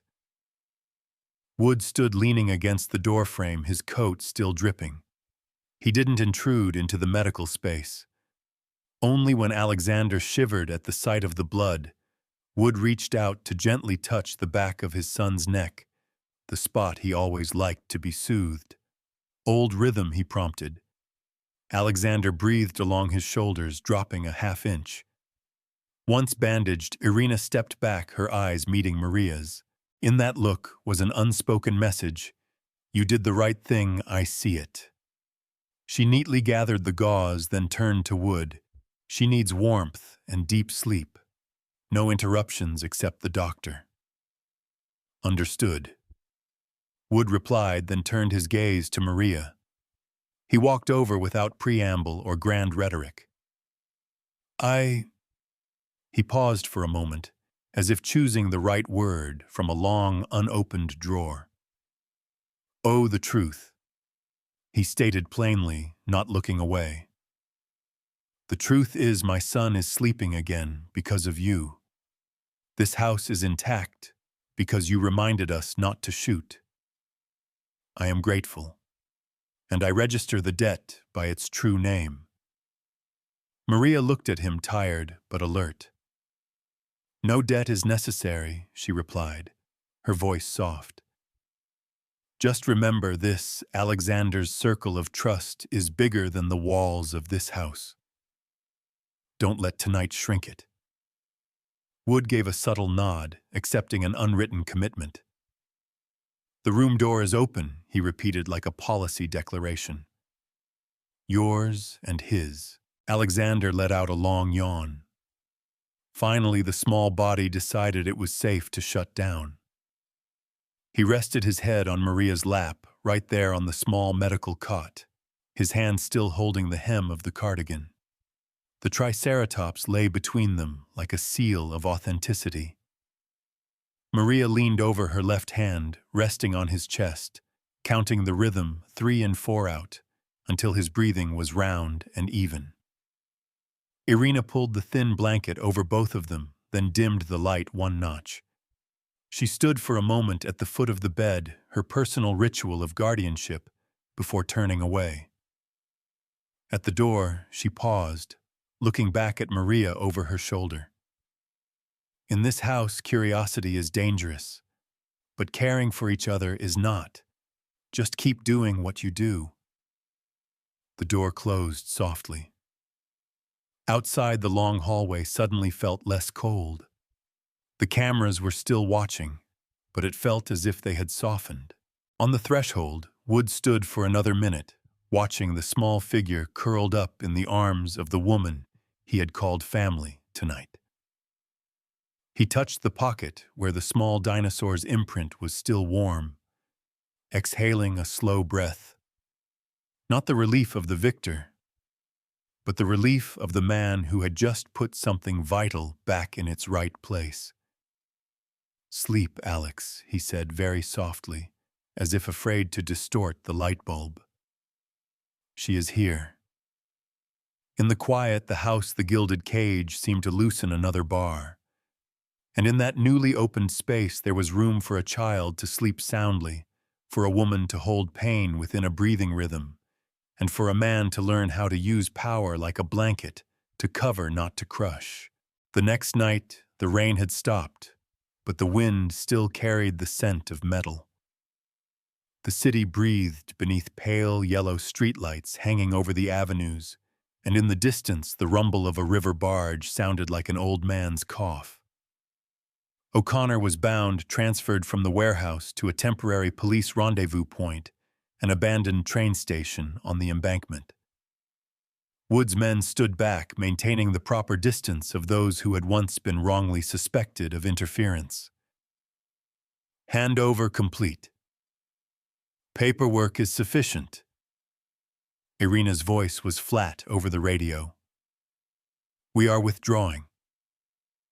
Wood looked through the dark glass which reflected his silhouette split by the window frame. In his jacket pocket, Alexander's Triceratops pressed against his sternum like a small stone light, yet heavy. It happened as fast as a mistaken blink. In the moment, 2 police officers were exchanging handcuff keys. O'Connor twisted his wrist, snapping the zip tie with a thin piece of metal hidden in his cuff.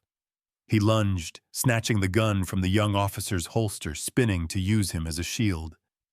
Back, he hissed the muzzle, swinging wildly.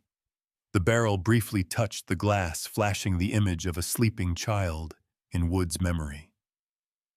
The station door was wide open.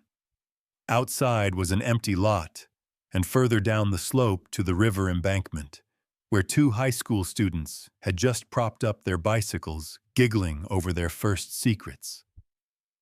O'Connor saw them. He smiled, his mouth torn, his eyes cold. "Take another step, and I shoot the kids first." In that moment, the no-shooting last night premise was instantly recast. Children were in the line of fire. Maria, standing behind Wood, saw his shoulder muscles tense slightly, like a tree trunk bracing against the wind. "Don't let tonight teach Alex the wrong thing," Maria's voice resonated, not advice but memory clinging to his nerves. Wood inhaled 3, exhaled 4, right through the sound of running shoes and the frantic static of the radio. O'Connor pulled the rookie officer in front of him, backing slowly toward the slope. "You talked about a circle," he sneered. "Let's see how far you protect it." Wood raised his hand, palm open, signaling his team. "No indiscriminate firing. Maintain low ground." The distance narrowed. O'Connor's heels scraped down the slope. His legs were ruined from last night's shot, but his eyes were still ablaze. The gun muzzle tracked a trajectory leading directly to two small dots of light, the children's bike headlamps. Wood stepped into the line of fire, standing straight, hiding behind no one. "Look at me," Wood said, his voice strained to the breaking point. "You want me, I'm here." O'Connor froze for a half beat, only a half. "I want your circle to break," he spat. The gun muzzle flashed. Everything contracted to a single point, the cold wind in his collar, the smell of machine oil and sweat, the crunch of bike tires on old stone. Wood put his index finger on the trigger. The metal was less cold than the feeling surging through his chest. "Alexander trusts me to protect, not to take revenge." Wood's bullet left the barrel like a long-paid decision. It sliced diagonally through the air, following the line he had practiced countless times on the shooting range. Neutralize the highest risk with minimal damage. The bullet struck the hollow of O'Connor's clavicle, severing nerves, his shooting arm going instantly limp. The gun clattered away. O'Connor stumbled, his eyes still burning with hatred, then lunged with his remaining strength toward the slope like a cornered animal. A half second was long enough to see what was coming. He dove down, snatching a dropped folding knife, the silver blade slicing the air. The path of the knife aimed directly at the two children frozen in terror. In Wood's mind, Maria's no echoed in the voice of conscience. The second bullet, the last one fired. It didn't go straight to the heart. Wood didn't choose the quick, clean, pretty ending of years past. He chose a solution angle, striking along the sternum an inch away from the heart, definitively ending O'Connor's current destructive kinetic energy. He knew medicine could pull a man back from this edge, but he also knew the defiant certainty in O'Connor's eyes had been extinguished, and for men like him, sometimes extinction was the only way to keep the whole pack from being dragged down.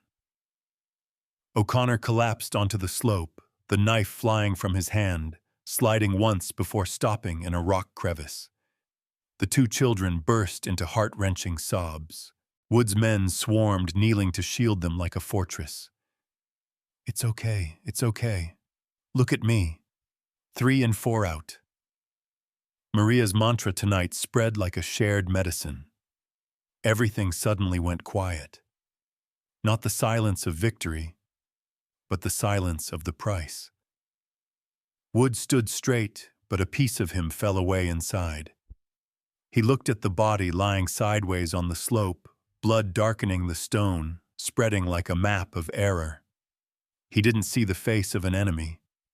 He saw his own face 10 years ago, the times he had shot by the book, and patted himself on the back with cheap justification. Tonight, the justification wasn't cheap, but it was painful. Maria gently touched his elbow. "You maintained the minimum," she whispered. "You chose protection." Her eyes were red too, not from pity for the man who just tried to kill children, but from the knowledge that every bullet, even the most justified one, takes a piece of the shooter. Wood nodded very slowly. "I told my son, protection is stronger than punishment." He confessed, his gaze never leaving the slope. "Tonight, I paid the price to keep that promise." Irina approached, clasping his hand for a second, a rare gesture. "We are taking the children home," she said, her voice steady. "And you go home and tell Alex the truth." Wood looked at the folded knife glinting a foot away from his shoe. He bent, picked it up, folded it shut, and put it in his pocket, a memento to remember that the line is only maintained when your hand doesn't tremble. Then he turned away. That night, the house was silent, like a hospital after major surgery. Alexander was awake, sitting with his legs drawn up on the bed, his eyes wide like two bright cuts. When Wood walked in, the boy rushed to cling to him.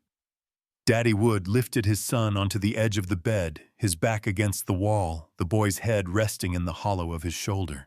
The smell of childhood pressed against the antiseptic scent still lingering on Maria's clothes in the next room.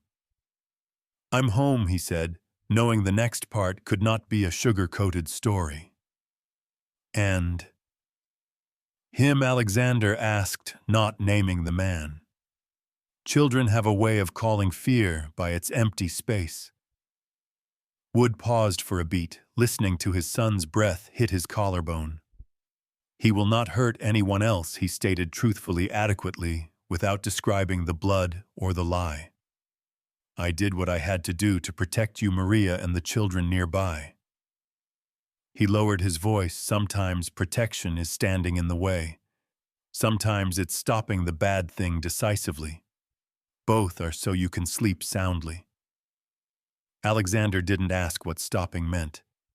He placed his hand on his father's chest, exactly where the triceratops had rested during the day, as if checking if the heart was still in the right place. "I hear you," he whispered.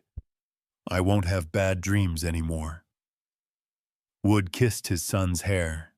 The words, punishment, revenge, the words that had been the rungs of his ladder fell tonight and shattered. In his hands he only retained two words: responsibility and the price. When Alexander was asleep, Wood stood at the threshold of Maria's room. She looked up, her left hand resting on her bandaged wrist, the yellow lamplight falling on her scratched cheek in an old-fashioned streak. "Is it over?" she asked, not demanding details. Wood nodded. "Over. In a way where no one wins," he replied, his voice rough, "but safe." Maria looked at him for more than a beat. "You kept your promise to your son," she said, "and you have to live with that. Live it, don't run from it." He smiled, a thin, unfamiliar smile on a face that once only knew how to frown. "Live with it," he repeated as a self-commitment, "and work so that every day requires less violence than the day before." Irina walked by, pausing long enough to place a hot cup of tea in Wood's hand. "No liquor tonight," she said, firm as a medical order. "Alcohol only makes you forget the price, it doesn't help you pay it." Wood accepted the cup, his large hand enclosing the faint warmth. "No," he replied softly. "Tonight remembering is right." Outside, the river wind had changed its scent, less iron, more damp wood. The iron gate, newly oiled, closed silently like a blink. Inside the house, Alexander slept, his hand still touching the edge of the gray cardigan. Maria leaned her head back, closing her eyes, breathing 3 and 4 out. Wood stood quietly in the hallway, feeling a void recently cut in his chest, and a fullness newly opened. The circle of trust didn't grow because of a gun, but because a man was willing to pay the price to keep it whole. The morning unfolded like a bandage being removed from a suture. The sky after the storm was clear, and blue thin clouds drifting slowly like pedestrians no longer in a hurry. The marble courtyard was still wet, reflecting the first streaks of sunlight.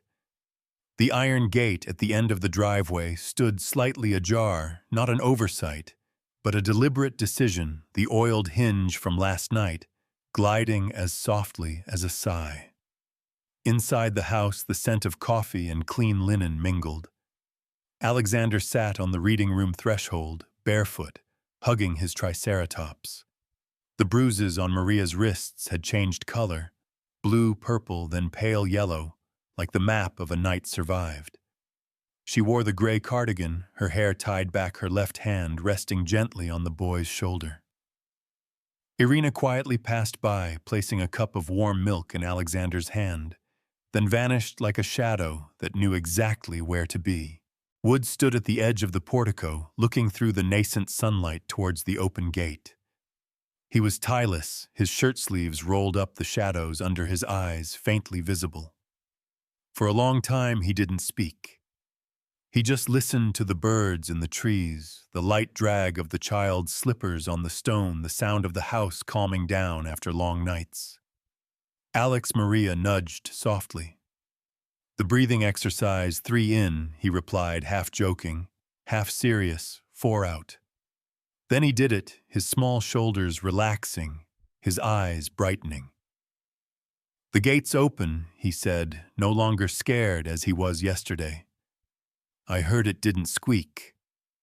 "Because it was oiled wood," replied his voice, deep but softer. He turned inside.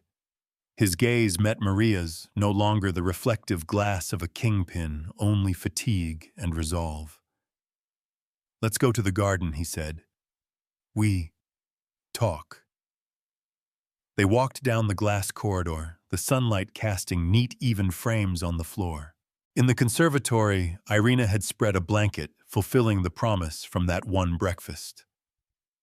Alexander lined up his dinosaurs along the edge of the blanket, then spontaneously retreated to a small table to draw, while the adults spoke a compact he self-imposed and honored.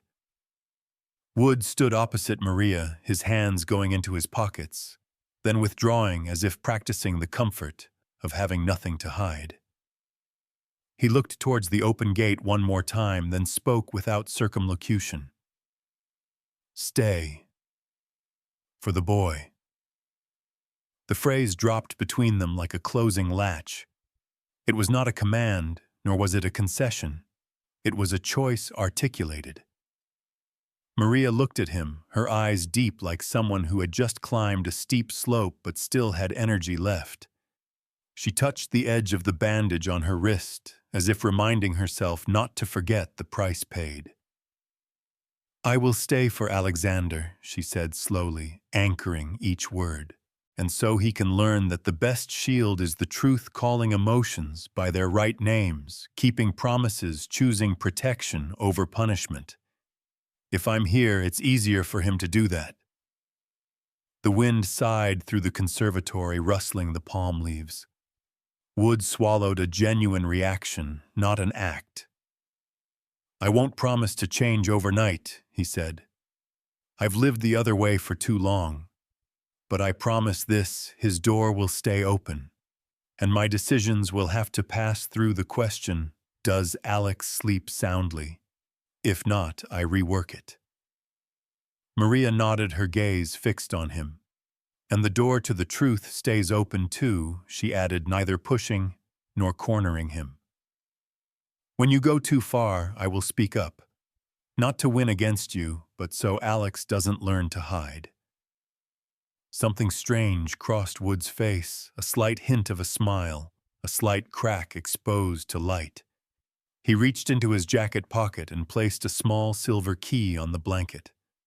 "The auxiliary gate key," he said. "Not for escape. So you know you have a way out when you need to breathe." Anyone who stays by choice must have the power to open the gate. Maria looked at the key, a small object but large in meaning. She didn't rush to take it. She turned toward Alexander Alex. "What do you think?" The boy looked up from his drawing of two adults and a child standing beneath an open gate. "You're staying, right?" he asked, as if he already believed it. "So I can tell you my dream every morning until it gets tired of me." "I'm staying." Maria replied, her voice warm. "But you'll also learn to tell yourself first. That's a shield no one can take." Irina returned, placing a tray of cookies on the small table. She glanced at the key at the gate at the eyes of all three people. "Good," she said concisely, a single word heavy with affirmation. "Eat while the sun is out." Alexander rolled onto the blanket, chuckling when his triceratops slid from his hand, its broken horn poking into a cookie. "The shield can still eat cookies," he declared, making all three burst into quiet, light laughter. Wood sat down on the edge of the blanket, not keeping the distance as before. He looked at his son, then at the woman who taught the boy to breathe through fear. "Family," he murmured, as if testing a new word. "Not blood, not high walls. It's people who choose to stand in each other's circle, even when it's hard." Maria leaned back, closing her eyes for a second, letting the sun touch her cheekbone. "Family is a choice," she repeated, opening her eyes, looking straight ahead. "And the choice must be renewed every day." Outside, the iron gate remained open, no longer terrifying, an entry/exit point with a guard, oiled hinges, and a principal. Inside the circle was small but clear, a child drawing a woman, placing a hand on his back. When he jerked up too quickly, a man learning how to let his hand cover, not crush. The hope arrived not in fireworks, but in small things, silent hinges, short laughter. A key placed in the right spot, a promise spoken. No one was whitewashing what happened. The bruises were still there, and the bad night would return in dreams. But every morning before the world got loud, there would be 3 breaths, 3 and 4 out, and a gate open by choice, not fear.